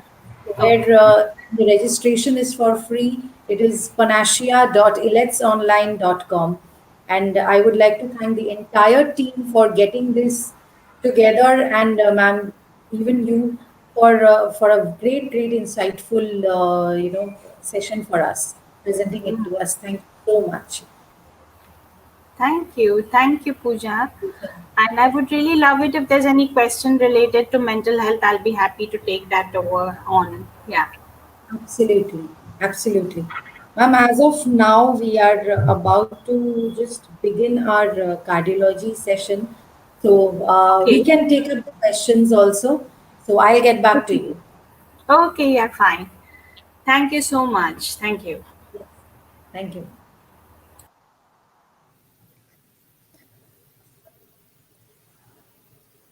Yes, we have our cardiology session right now. We had a great psychiatric session by Dr. Sudipta Roy, and where we got to know a lot of things about mastering the art of staying calm during this pandemic, where everybody is suffering from this COVID crisis. So, I would like to call upon our next guest, uh, Dr. So, if Harshal can come on live, Yeah, hi Pooja, thank you so much. yes. So our So, next we session will is have by, the cardiologist. yes. Our next session is by Dr. Praveen P. Sutherman from Narayana Health, Bangalore, and he will be joining us in a minute. Uh, Deepak, I request you to please check if Dr. Sutherman has joined us. And thank you so much, both the experts, Sohini Roy Chaudhary Das Gupta and Dr. Sudipta Roy, for conducting these two sessions on yoga and mental health and psychiatry. Thank you so much. Once again, we would like to inform all the audience that PANACEA is a 6-month campaign, and every Sunday we are bringing experts to you from different corners of the country. Experts who are master of their subjects, and they are conducting this session online. And as I mentioned, Dr. Praveen P. Sutherman has joined us now. Good morning, doctor. Good Good morning, morning. everyone. Good morning. Thank you so much, doctor, for joining us. So I'll just take 1 minute to update you what happened today morning. So we had two sessions by yoga expert and expert on mental health, Sohini Roy Chaudhary Das Gupta and Dr. Sudipta Roy. They came live and they conducted the two sessions on yoga and mental health. Now, this is the third session by you, Dr. Praveen. We thank you so much, and we thank Narayana Health for supporting our initiative and agreeing, accepting our request to take out time from your busy schedule to conduct this session online. Uh, so, Dr. Praveen Sutherman, uh, for the next 45 minutes, this virtual stage will be yours. And in the end, we will ask some questions from the comments. People will be leaving some comments on our Facebook pages and other social media pages. So, if you have any question, we will come back to you again. And with this, Dr. Praveen Sadharmin, I would like to leave this virtual stage to you, sir, for the next 45 minutes. Thank you very much. Am I audible? Audible, sir. You're audible, sir. Hello, am I audible?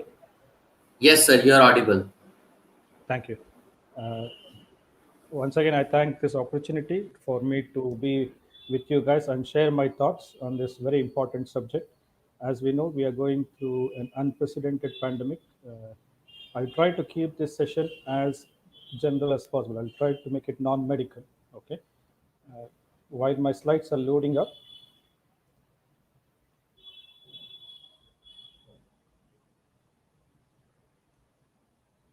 as I said, I'll try to uh, stick to about 30 to 40 minutes of presentation and maybe about 5 to 10 minutes of questions at the end. Please feel free to ask me any questions. I'll try to answer them to the best of my ability. Okay.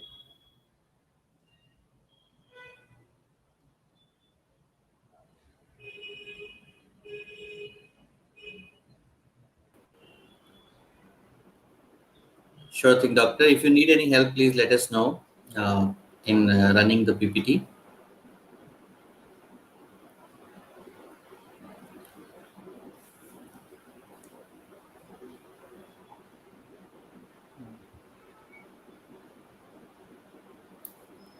Meanwhile, I'll take a minute to introduce Dr. Praveen Sadharmin. He is a consultant interventional cardiologist at Narayana Institute of Cardiac Sciences, Narayana Hrudalaya, Bangalore, India. And his area of interest are coronary intervention, angiography and angioplasty, complex PCI angioplasty, pacing and cardiography in addition to clinical cardiology. He is an international cardiologist trained in the United Kingdom with a passion for high quality patient care and holistic approach. So we are very glad to have such an expert with us in this session. Over to you, Dr. Praveen Sadharmi. Thank you. Is my screen visible or my slides visible? Yes, sir. Yes, sir. We can see your screen. We can see the PPT. Heart care in COVID times.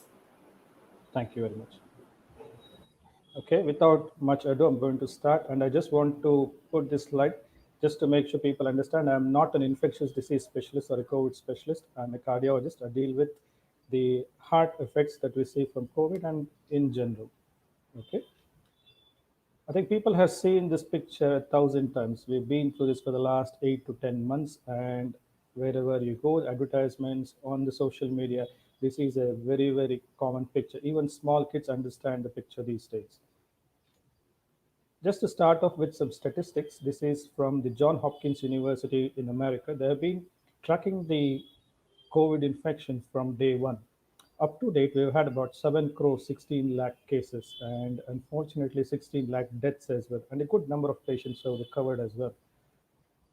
And this slide is quite important. I've just put this slide to show some perspective of where we are in India compared to the rest of the world. To begin with, I'll say we are the third highest number of cases in the world, just because of the size of our population.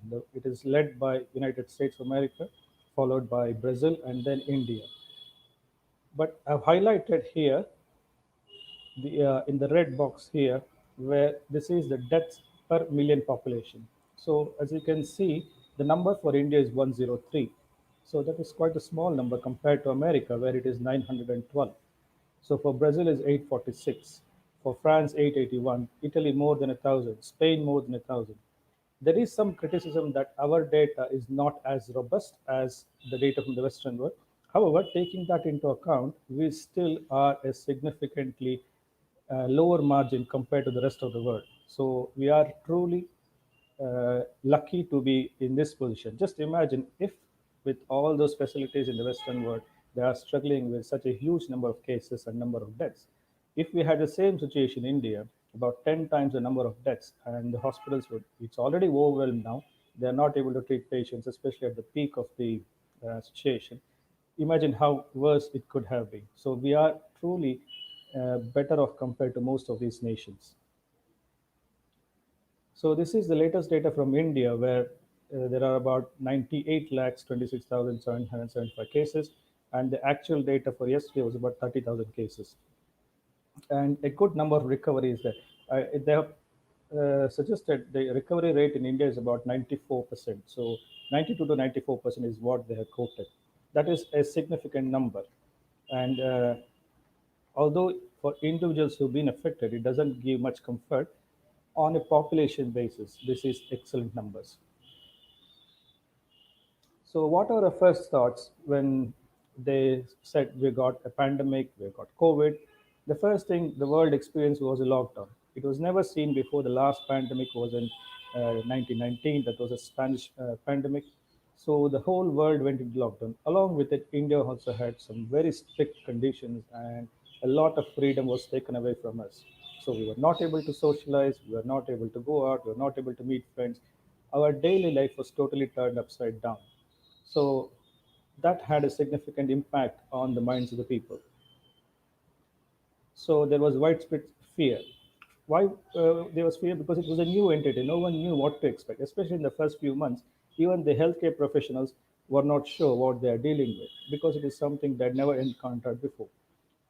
Over the period of time, as we've had more experience, things are definitely much better compared to, say, March, April, May time where that was we are still learning about this disease. So, as I said earlier, this is the worst pandemic we've had over the last 100 years. And the last pandemic was in 1919. That was a Spanish flu pandemic. It was a really bad time. The world had just recovered from the First World War. Millions of people were dead. And then came the Spanish pandemic, once again, which killed about 150 or 200 million people at the time. A quick review of the facts of COVID. As I said, there's so much information about COVID. Probably you guys know more than me. There is so much going on in the news. There's so much going on in the social media, WhatsApp. So there is a lot of information. But unfortunately, not everything is the true information. There's a lot of misinformation being communicated unknowingly or unwillingly. It was first detected in Wuhan, in China, in November 2019. The World Health Organization declared it as a pandemic. Pandemic means where it affects a large group of people, particularly affecting countries, and then it spreads very quickly. So, a significant portion of the population of the world is being affected. So, this was declared as a pandemic in March 2020. This was a coronavirus. We know about coronavirus for a long time. It causes cold, cough, and then mild symptoms. However, this was a new virus. People did not know about this virus. That's why they called it the novel coronavirus. Uh, what was significant was it was more contagious than the normal coronavirus, and it was deadly. So it started affecting people. There are lots of people who died, especially if you see the first few videos of China, where it was not understood initially. Lots of people just dropped dead on the streets as well. Uh, it is somehow more serious in the elderly and people with pre-existing conditions like diabetes, heart disease. So these people are at more risk. Okay. A few symptoms of COVID again. Fever is the most common symptom. Dry cough, fatigue, sore throat, mucus production, breathlessness. So there are lots of symptoms. I won't go into all the details. Don't want you to make a medical talk.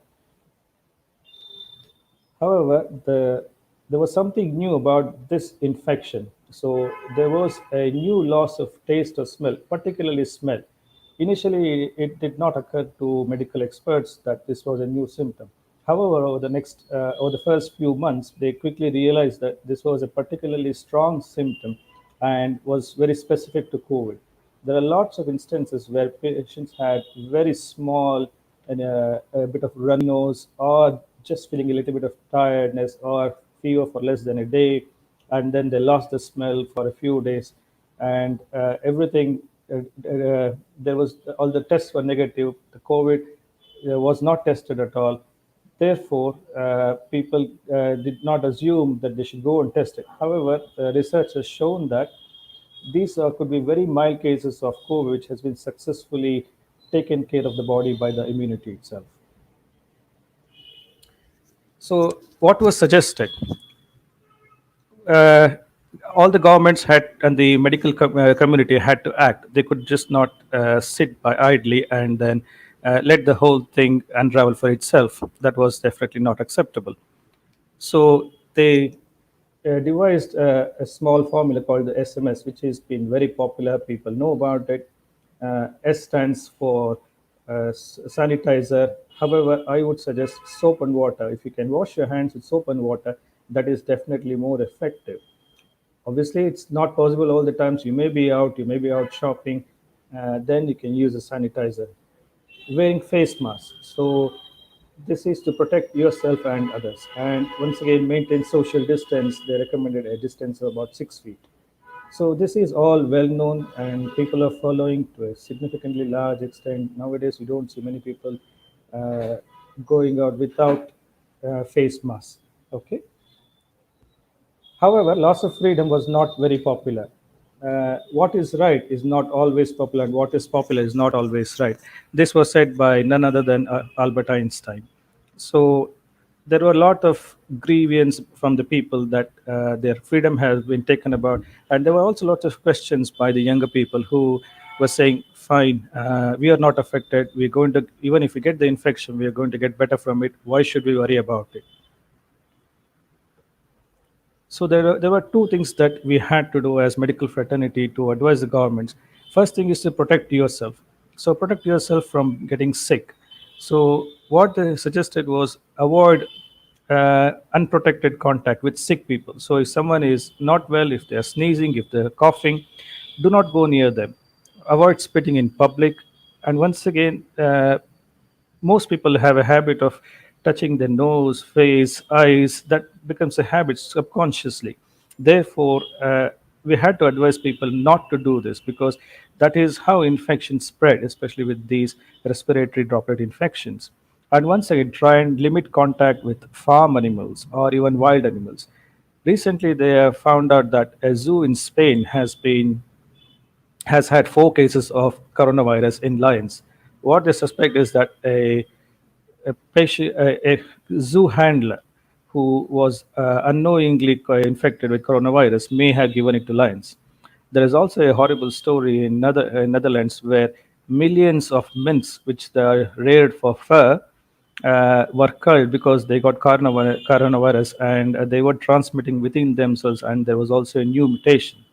Therefore, it is quite significant that we avoid farm animals or wild animals. In fact, we should remember that that is how coronavirus started. Coronavirus been there for many, many years, probably even a millennia.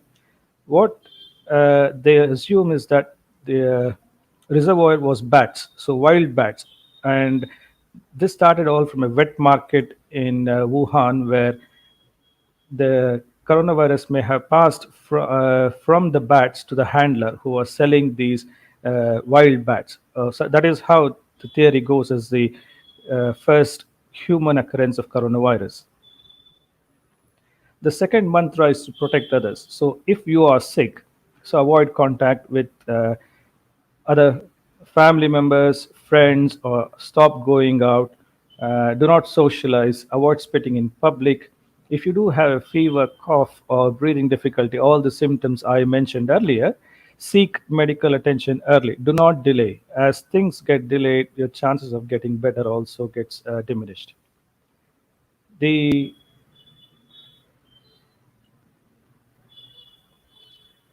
the other thing I want to emphasize is that there's a lot of research. For example, if you have a bigger room, for example, unfortunately, you are affected with coronavirus, then if you are relatively stable, the government will ask you to quarantine at home. There is a lot of research to say that if you are isolated, if you are in a single room and away from the family, even if you are living in the same house, the risk of you transmitting the infection to your family members is really small. So, therefore, make sure that you stay away when you are sick. This may not be possible in all the cases because many people homes are not big enough. They may not have an individual room. However, if you do maintain distance, there are cases where we have seen one or two people being affected in the family. However, the rest of the family becomes negative. So do take these advice seriously. So moving on to the COVID and the heart effects, According to the World Heart Foundation, this is a perfect storm for the heart, and we see this day in and day out, because heart disease itself is the major killer all over the world. However, according to recent data in US, this has been outstripped by COVID. So COVID has become the top killer for 19 for 2020. So, what are the risks? So, if we look at the traditional risk, older age group seems to be the one who have a much higher risk compared to the younger age group. This is common in many cases. If you have other coexisting problems, like if you already had a heart attack, or if you have heart failure, other heart problems, lung problems, kidney issues, or uncontrolled diabetes, that puts you at much higher risk of fighting the infection.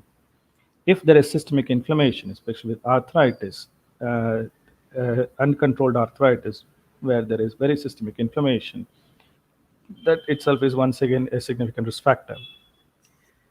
If there is a coagulation abnormalities, what do I mean by that? If we have blood clots, so if you have a tendency to form clots, that puts you at much higher risk. And if you have multiple problems, you have more than one of these problems combined together, that gives you a much higher risk of getting COVID and also less risk of getting recovery. And once again, if you are mobile, for example, if someone is bedbound, they are not able to mobilize much. Their body function and immunity is low. That put them at risk as well. There is one slide regarding the impact of COVID on age. So this has been well proven on many studies. They took 18 to 29-year-olds as the comparison group, and then they compared it to the rest of the age groups. So as you can see here, the age group with the highest age group, 85 plus years, it's the 13 times higher risk of getting hospitalized and 630 times of dying from the infection. That's a staggering statistics. If you are 75 to 84, it's about 8 times higher. uh, Once again, death rate is about 220 times higher. So, what does this tell us? Age is something that we cannot change, I'm afraid. So, elderly people need to be more careful. Okay, though they need to take more care, even if they do have family members who are going out, who are socializing. Try and avoid very close contact with people who are moving in and out regularly. So let's look at some specific conditions where coronavirus may play an important role. For example, hypertension. If someone has got high blood pressure, that doesn't naturally put them at a risk of COVID infection or not recovering from it. What is significant is patients whose blood pressure are not controlled very well. So that makes a difference. If someone's blood pressure is very well controlled, they are at normal risk as everyone else, so they don't need to worry about it. Similarly, with diabetes, all diabetics are not equally at risk. Diabetes, we know very well that it reduces the ability of the body to fight infections. That's the reason any small infections, you might have heard the doctor saying, take it seriously, give antibiotics, make sure that the wound heals very well, otherwise it's going to get worse. That is very true because the fighting ability of the infections is generally low in diabetic patients. However, as I said, not all diabetics need to worry. If your diabetes is not controlled, that is when you need to worry because that impairs your immunity and that impairs your ability to fight infection. Obesity, once again, there are different classes of obesity. Just mildly obese, the risk is much lower. However, if you're morbidly obese, what we call a BMI of more than 40, that significantly puts your risk. Once again, the we know that obese people have a lower immunity and they are more susceptible to infections and to fight off infections. So that increases. So if you are obese, work on it. Make sure you lose weight. You have a healthy lifestyle. If someone has already had heart disease, once again, there are lots of my patients who had COVID and have recovered really well with heart problems. So it doesn't matter if you have had problem in the past, it's about ongoing problems. If you have an active heart problem that is still not very well under control, that increases your risk again. So similar to heart failure, where the heart doesn't pump very well, there is fluid overload, your breathing becomes impaired. That is when your risk also goes up. So this is once again a brief chart. We'll look into it into a bit more detail. So some of the conditions that we need to know about regarding specific to the heart, how the COVID might affect people. So there are few conditions called as myocarditis and pericarditis. What does this mean? This is inflammation of the heart muscle. That is myocarditis, where there is general inflammation, the immunity is a little bit low, and then there is pain across the chest. It can be very similar. It can be very difficult to differentiate this pain from heart attack. Therefore, you need to consult a cardiologist. Let them make the diagnosis, and then it can be easily treated. Usually, it is not as serious as the other heart conditions, and this is the most common manifestation of COVID we have seen. The first presentation in many COVID patients, I would say, is they come with chest pain, which doesn't fit with a heart attack. It's just non-specific and around the heart. And lots of studies as well as MRI scans have shown that there's a lot of inflammation, edema around the heart muscle. So this is an effect of COVID. This is a direct effect that we have seen, and usually these patients recover very well. The next condition that I want to talk about is heart attack. This is much more serious. I think we all know that heart attacks is one of the most serious conditions, and it's number one killer in the world. Unfortunately, India is becoming the heart attack capital of the world. It is already the diabetic capital of the world. It is already the hypertension capital of the world. We have the dubious the distinction of being that on top of the world map with all these problems. So a lot needs to be addressed, and a lot of effort from not only from the medical fraternity but also from governmental agencies as well as non-governmental agencies need to go into so that there is more awareness about the problems as well as getting timely management. So, what we have seen, unfortunately, is patients who are known to have heart problems or they suspect heart problems, but still very reluctant to come to hospital because of getting COVID. So, this unfortunately has led to many deaths. What worldwide they have done studies, and what they found is, especially at the peak time of COVID, patients have died at home with heart attacks without getting medical attention because they were so afraid of getting COVID. What they don't realize is more than 90% of patients who get COVID recover significantly well without any long term effects. Therefore, be cautious but not be very afraid. The most important thing is you get your treatment for other major problems like heart problems, heart attacks. So do not ignore that. So, as I mentioned earlier, the myocardial infarction, heart attack can be fatal if not properly diagnosed and treated. Once again, I want to emphasize again and again that this is a timely treatment. Time is muscle. That is a very famous quote that we say in cardiology. What do I mean by that? Muscle is the cardiac muscle. So, if someone is having a heart attack, if it is usually caused by a blood clot in the blood vessel that supply the heart. If we don't open that blood vessel, either by medications or angioplasty, then there will be no blood supply, and that part of the heart muscle will be dead forever. Once it is dead, it cannot be revived. So it is so important. That is what leads to heart failure.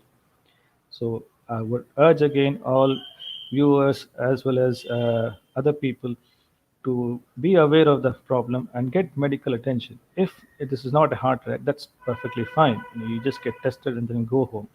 If it is a heart attack, it can be managed properly, and your chances of recovery and a successful, good life after that is significant. There is another issue that we need to know about COVID, what we call as thromboembolism. Thromboembolism is nothing but blood clots which are formed in various parts of the body, and they go to places where they should not go. For example, if there is a clot in the leg, because we are not very mobile, which is the case these days, because we are sitting in front of the computer, people are working from home, they are not allowed to go out, so their activity level has significantly gone down, which means that people are just sitting on the couch for a long time. that causes clots in the legs, and then those clots can go up to the lungs and then cause a clot in the lung. Also, there is a hole in the heart, which many people have. They don't realize that it's a very common thing. The clot from that can go into the brain, causing a stroke. What is particularly true about COVID and the clots is that in the initial days there was not a significant knowledge about blood clots. There were lots of patients who were dying. What we knew was that the lungs were the cause of death in most of these patients. So there was lung failure. The lungs are like a sponge. They get the deoxygenated blood and then give oxygen. So the exchange happens there, and then there's purification, and that's how the process goes on. However, there were lots of cases where the lungs were treated very effectively with antibiotics and other supportive measures, even with ventilation, but the patients were not recovering. Fur- Further, they got to know that this was not due to only lung infection. So there were multiple clots which are forming in the lungs, which led to death. So that was the time when they started getting to know, okay, there's a second mechanism that's causing deaths. So we are targeting only the lungs. As I said, this was all completely new to medical science, and no one knew about this disease before. So once they learned that blood clots are significant and they were the cause of death, people started using blood thinners, and that changed the scenario significantly. So patients who were started on blood thinners much more earlier had a significant recovery, and then they did really well. The next condition that we need to know about is palpitations. So this is what we call as arrhythmias. Arrhythmias are nothing but not normal rhythms. So there is a pattern to the heartbeat. If it is out of sync, we call it as arrhythmia. So it commonly manifests as palpitations. So you might feel the heart going a little bit faster, sometimes a little bit irregular. If it's for more than a few minutes, definitely it is not normal. That needs to be investigated. They can present with syncope, where patients they just collapse without any warning, or they can feel like a simple faint, where they understand that they are falling, but they still faint because they cannot prevent it, or just dizziness, where this everything starts spinning around, and then you don't feel very well. All of these are significant symptoms, and then they need evaluation by cardiologist, if there is a cardiologist nearby. These things can be potentially serious if not detected or treated. So once again, the reason I'm putting all these medical conditions is not to confuse the general public or the listeners. It's so that everyone is aware of these common symptoms, so that they can seek medical attention and get treated properly. So the next topic that we need to be aware is heart failure and cardiomyopathy. So heart failure itself is not new, as I told you earlier. The heart failure, there are two reasons for heart failure. One, there's a heart attack. The heart muscle is dead. It doesn't work very well. That is why the heart doesn't pump very well. The second entity is something different, what we call a dilated cardiomyopathy, where the muscle itself is weak for no particular reason. Blood supply is good, it's not the blood supply, it's just the muscle that doesn't work. The treatment is much, uh, but what we need to know is breathlessness is a very common symptom, especially on exertion. If you're trying to do something, if you're not able to walk for a few steps, when you're getting breathless when you're lying down, the legs start to swell up. There is swelling in the abdomen or the tummy. You without eating, you feel very full. You just don't have any appetite. Although you're not eating, you're gaining weight. That's because of fluid accumulation. So these are the signs you need to be aware of and seek attention. Particularly about COVID is that either patients who can present with overt heart failure, like all the signs I've told you, or very subtle signs, patients may not have any of this, or very minimal. For example, they may have occasional signs of breathlessness. If they're okay going up to the first floor by climbing the stairs, but by the end of it, they're really breathing and panting. They take more than normal to settle down. There is also a new entity that we are seeing with these patients, especially COVID patients. Many asymptomatic patients, patients who never had significant symptoms or very minimal symptoms, they had a little bit of cold, cough, got better, and on routine examination, after doing an echocardiogram, a scanning of the heart, we find that the heart pumping function has reduced. This is very, very new to medical science, and we don't understand completely why this happens. You remember I told you earlier there's a lot of inflammation that is the most common cardiac problem that we see with COVID patients. But we are also seeing that is the acute phase, that is that immediate phase. After that, there is a reduced pumping effect on the heart. Whether this is temporary or permanent at this moment, it is not clear. That is one of the other reasons why all these patients should be seen by cardiologists so that they can be followed up and see what happens. I am sure over the next few months, we'll have more data, we'll have more information of how to treat these patients. There are many times that we need to start treatment much more earlier rather than wait, because there will be some patients who are at risk, who already have heart problems or who have other medical problems, that we need to be more proactive and start treatment early rather than wait until they become sick. So that is one of the reasons why you should go to the doctor and then get an ECG and an echocardiogram. For patients who have survived the COVID, who have got better, I sincerely suggest that a ECG and an echo is a must in the next 1 month after you have recovered, to see how your heart pumping is. A few tips for a healthy heart. I think you all know about these general tips, but I'm just going to put up a few slides so that you can skim through these.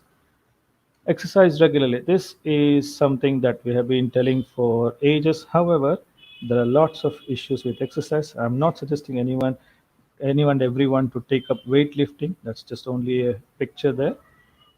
Any form of exercise. Walking is an excellent exercise. However, due to restrictions from COVID, people had their own lifestyle. So many of them would get up in the morning, go for a walk, come back, then go about their normal work. Some of them would go in the afternoon, some of them in the evening. All this has been disrupted. So you have to find a way out. So just saying, okay, fine, I cannot go out, I cannot do anything is not an excuse. There'll always be a terrace for everyone, so you can do walking on the terrace. There are people where even that is not accessible. So I would suggest even a small 10 by 10 room, pace in the room for 30 to 40 times. That itself will give you good exercise. Once again, you can do lots of stretching exercises. You're sitting, so you don't need any space for that. Do some exercise. If you are not exercising, if you are just sitting on the television or in front of the computer for long hours, as I told earlier, you are at risk of forming clots. So lack of exercise, that itself is one problem. Sitting idle and then doing nothing will increase your risk of clots. Also, it has been proven beyond doubt that if you are exercising, if you are active, there are lots of good hormones released, and your chances of getting depression are much lower. Patients who do not exercise have a much higher risk of depression compared to patients who exercise. Eating healthy is once again a emotive topic. The general advice is that have plenty of vegetables and fruits. So I don't need to go into much detail. All of all of this is available. The information is available freely. Lots of people who are dietitians, and then they give you advice. So in general, what I would suggest is have plenty of fruits and vegetables. Eat protein foods and less of sugar. Previously, it was thought fat was the culprit. Fat is still the culprit, but once again, it is not as bad as sugar. So, sugar is the worst culprit. Sugar, I mean glucose, anything that is direct sugar is bad. Sugar in all the bakery products and all the foods, processed foods, need to be to increase the shelf life. Either they have to add sugar or salt. So that increases your risk anyway, and especially if you're heart patients, you should not be eating much sugar or uh, salt as well. And once again, whenever there is a possibility, choose whole grain foods. Obviously, there are lots of diet revolution happening these days, which you're all well aware of, so I won't go into much detail about that. The other very, very important thing which is often overlooked is reducing stress. There are some studies which say stress is as bad as smoking. So if you think, okay, I'm not smoking, my risk is very low, but you're having an extremely high stress, that is as good as smoking. When I talk to patients, they tell me that, okay, I'm going through a lot, there are lots of difficulties with one thing or the other. The common advice I give them is fine, you cannot change the situation. Worrying itself will not change your situation. So if you have to deal with it, deal with the situation, do whatever is necessary. I'm not saying do not do this or that. It is entirely up to you how you deal with it. But if you take that on extra stress, that itself will not cure your problems. Once again, stress releases lots of bad hormones where that causes coronary spasm of the blood vessels that supply the heart, and lots of heart attacks happen with that. There are also these hormones cause angina, chest pain, as a very common symptom. So whenever the patients get stressed, they get chest pain. So that is a very typical symptom. We see this very commonly in women in the middle age group, about 50 to 60 years, 40 to 60 years of age, where they are under significant stress for whatever reason. And when we do the angiograms are completely normal. So there is no mechanical flow issue. So there is no blockage as such, but their symptoms are real. So every time they have a stress, the artery is going to spasm, creating a temporary block. So when the stress goes away, the artery relaxes on its own. We do give tablets to help with this, but once again, the only solution would be to avoid stress. Uh, Also, the more stressed you are, the more depressed you become, and your ability to fight infection. What they've also found is that if your stress levels are high, your immunity levels go down. So, once your immunity is down, your ability to fight infections also goes down. They have done some studies over the last 8 months about COVID. They found that up to 40 to 50% of the population in general, the stress levels have significantly gone up, and about 10% of the population is depressed. So those numbers are really worrying. And when I speak to my colleagues who are in psychiatry, they are seeing a significant number of patients who would normally be very happy and going about their normal work. Uh, it has become very widespread these days. And this is a no-brainer. Stop smoking, alcohol, and no recreational drugs. Uh, Many people ask me about alcohol. Is alcohol safe? Is alcohol good? There are some studies. Well, there are many studies which have been done regarding alcohol. What the only evidence for alcohol having any beneficial effect is red wine, that too about in very small quantities. They say about 10 to 20 ml of red wine, which is almost like a tonic. So if you are able to stick to that, yes, there is small benefit. Otherwise, no other alcohol has shown any benefit. In fact, there are lots of uh, deleterious effects of alcohol on the body. So stop drinking if you are a drinker. Uh, I think we are nearly going through the last few slides. Do not stop your heart medications without consulting your cardiologist. Have at least 30 days supply of tablets. This is not much significant these days, but in the peak of the pandemic where the restriction was significant, you are not able to go out, just to make sure that you don't run out of tablets, keep at least 30 days of supply. Once again, do not delay seeking medical help because of the fear of COVID. As I said, most patients who develop COVID recover very well, more than 90%. In fact, your heart condition might be more serious than contracting COVID. Also, major hospitals these days, all hospitals probably I would say, are well equipped to deal with COVID because of the knowledge that we have compared to the initial days. Okay. Also, make sure you have severe you have contact number for your cardiologist and you're aware of what to do in an emergency, where to go. So have these things handy. Also, discuss this among your family members. For example, if one person becomes sick, the other people should know what to do. Most doctors these days are doing video consultation, and please make use of this facility when physical visits are not possible. There are lots of my patients who I know very well, and I've been seeing them over the pandemic as well through video consultation without any requirement for physical visits. Obviously, there will be some patients who are sick and they need to come to hospital and then see them. Uh, Once again, there is no distance limitation at all because I'm seeing patients from Bangladesh, I'm seeing patients in the Northeast, Assam, West Bengal, Madhya Pradesh, Bihar, all over the place. So they are able to make use of this. And as I said, most of my colleagues, most of the doctors are doing video consultation. So please make use of this technology. It is very, very simple these days. And the other thing that you should have is a list of COVID care providers, either government hospitals or private hospitals that is near to you that you have trust in. So if there is any possibility that you may have COVID, go and get it tested there. So the other question that frequently comes up is, what about visiting family and friends? So the official advice is consider the level of risk. In general, the more people you interact with, so if you're dealing with lots of people, that increases your risk. The more closely you interact with them and the longer that interaction, the higher your risk of getting and spreading an infection. So as I said, always two mantras.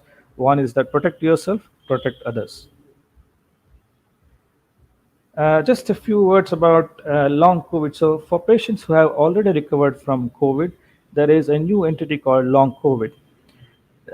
There's no official medical definition of long COVID, but the most common fatigue they have described is significant fatigue.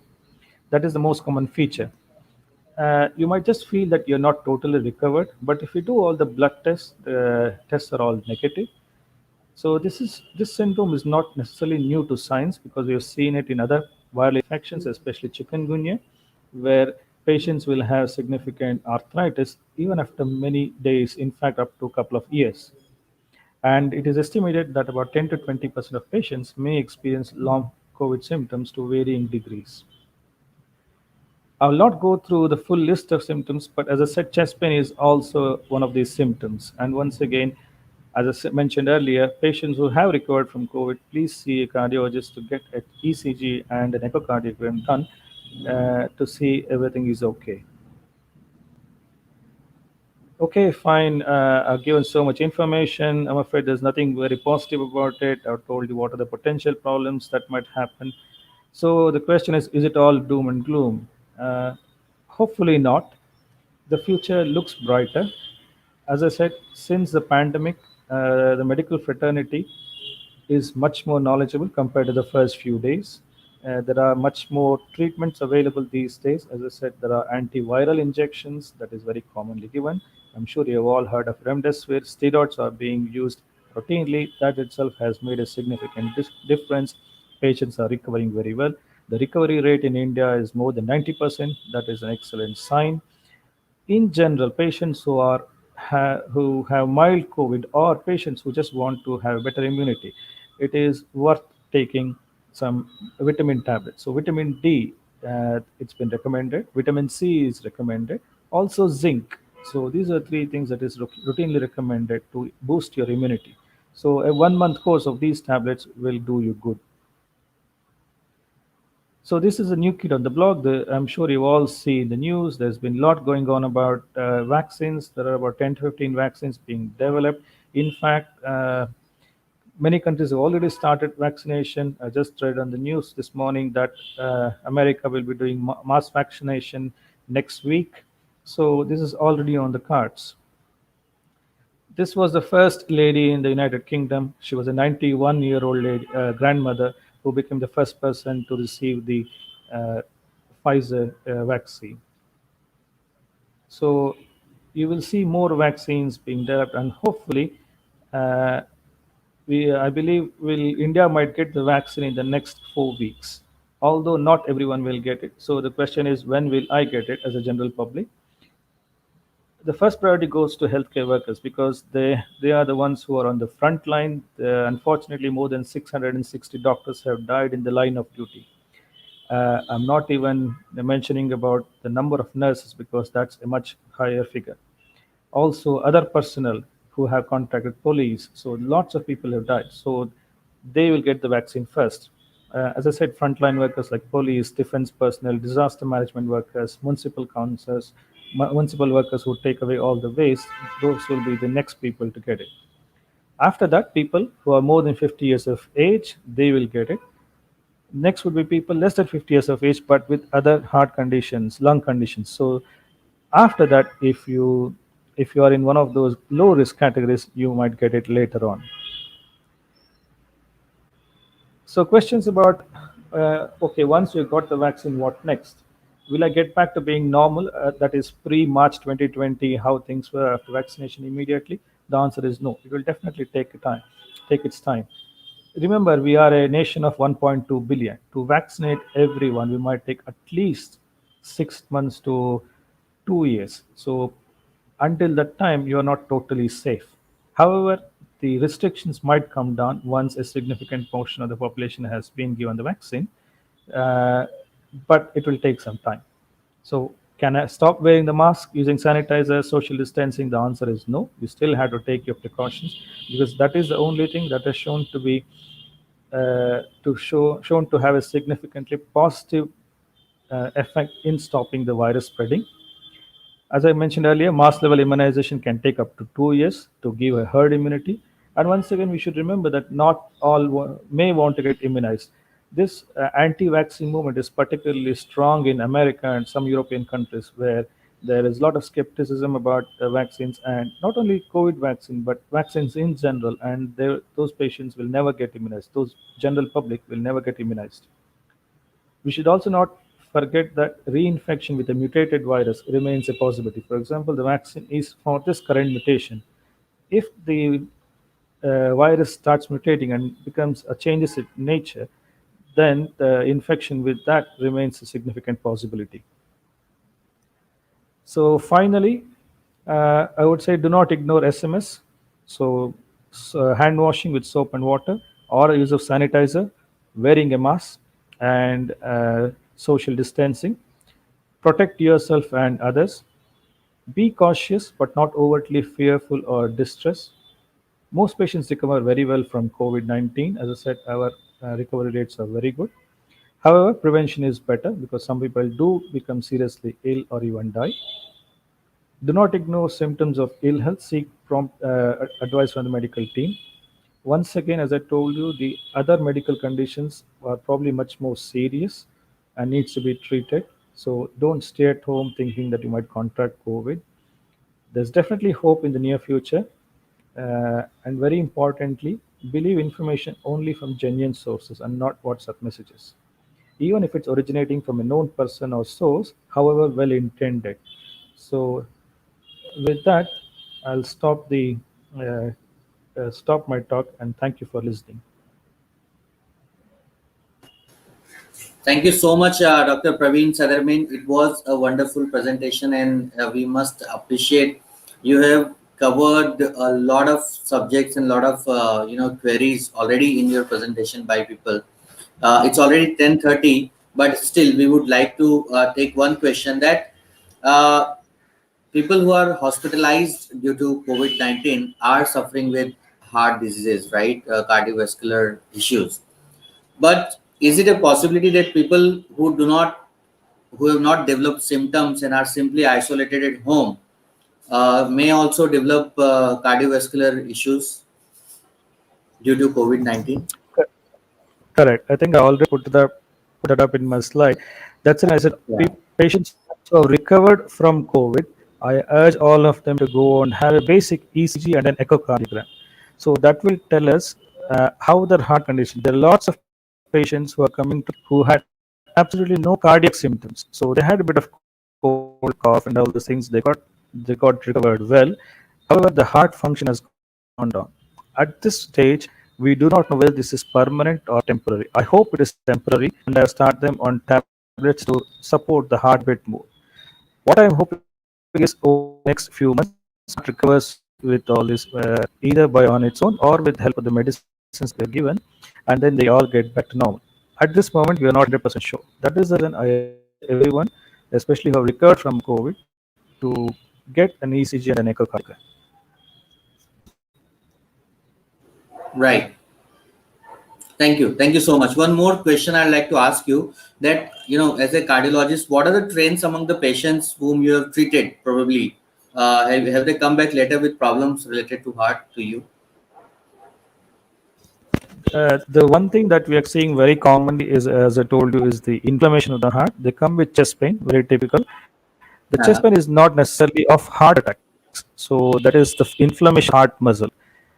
That is in the acute phase where there is infection. We treat that with simple painkillers, and some of them may do require steroids, but they do recover very well.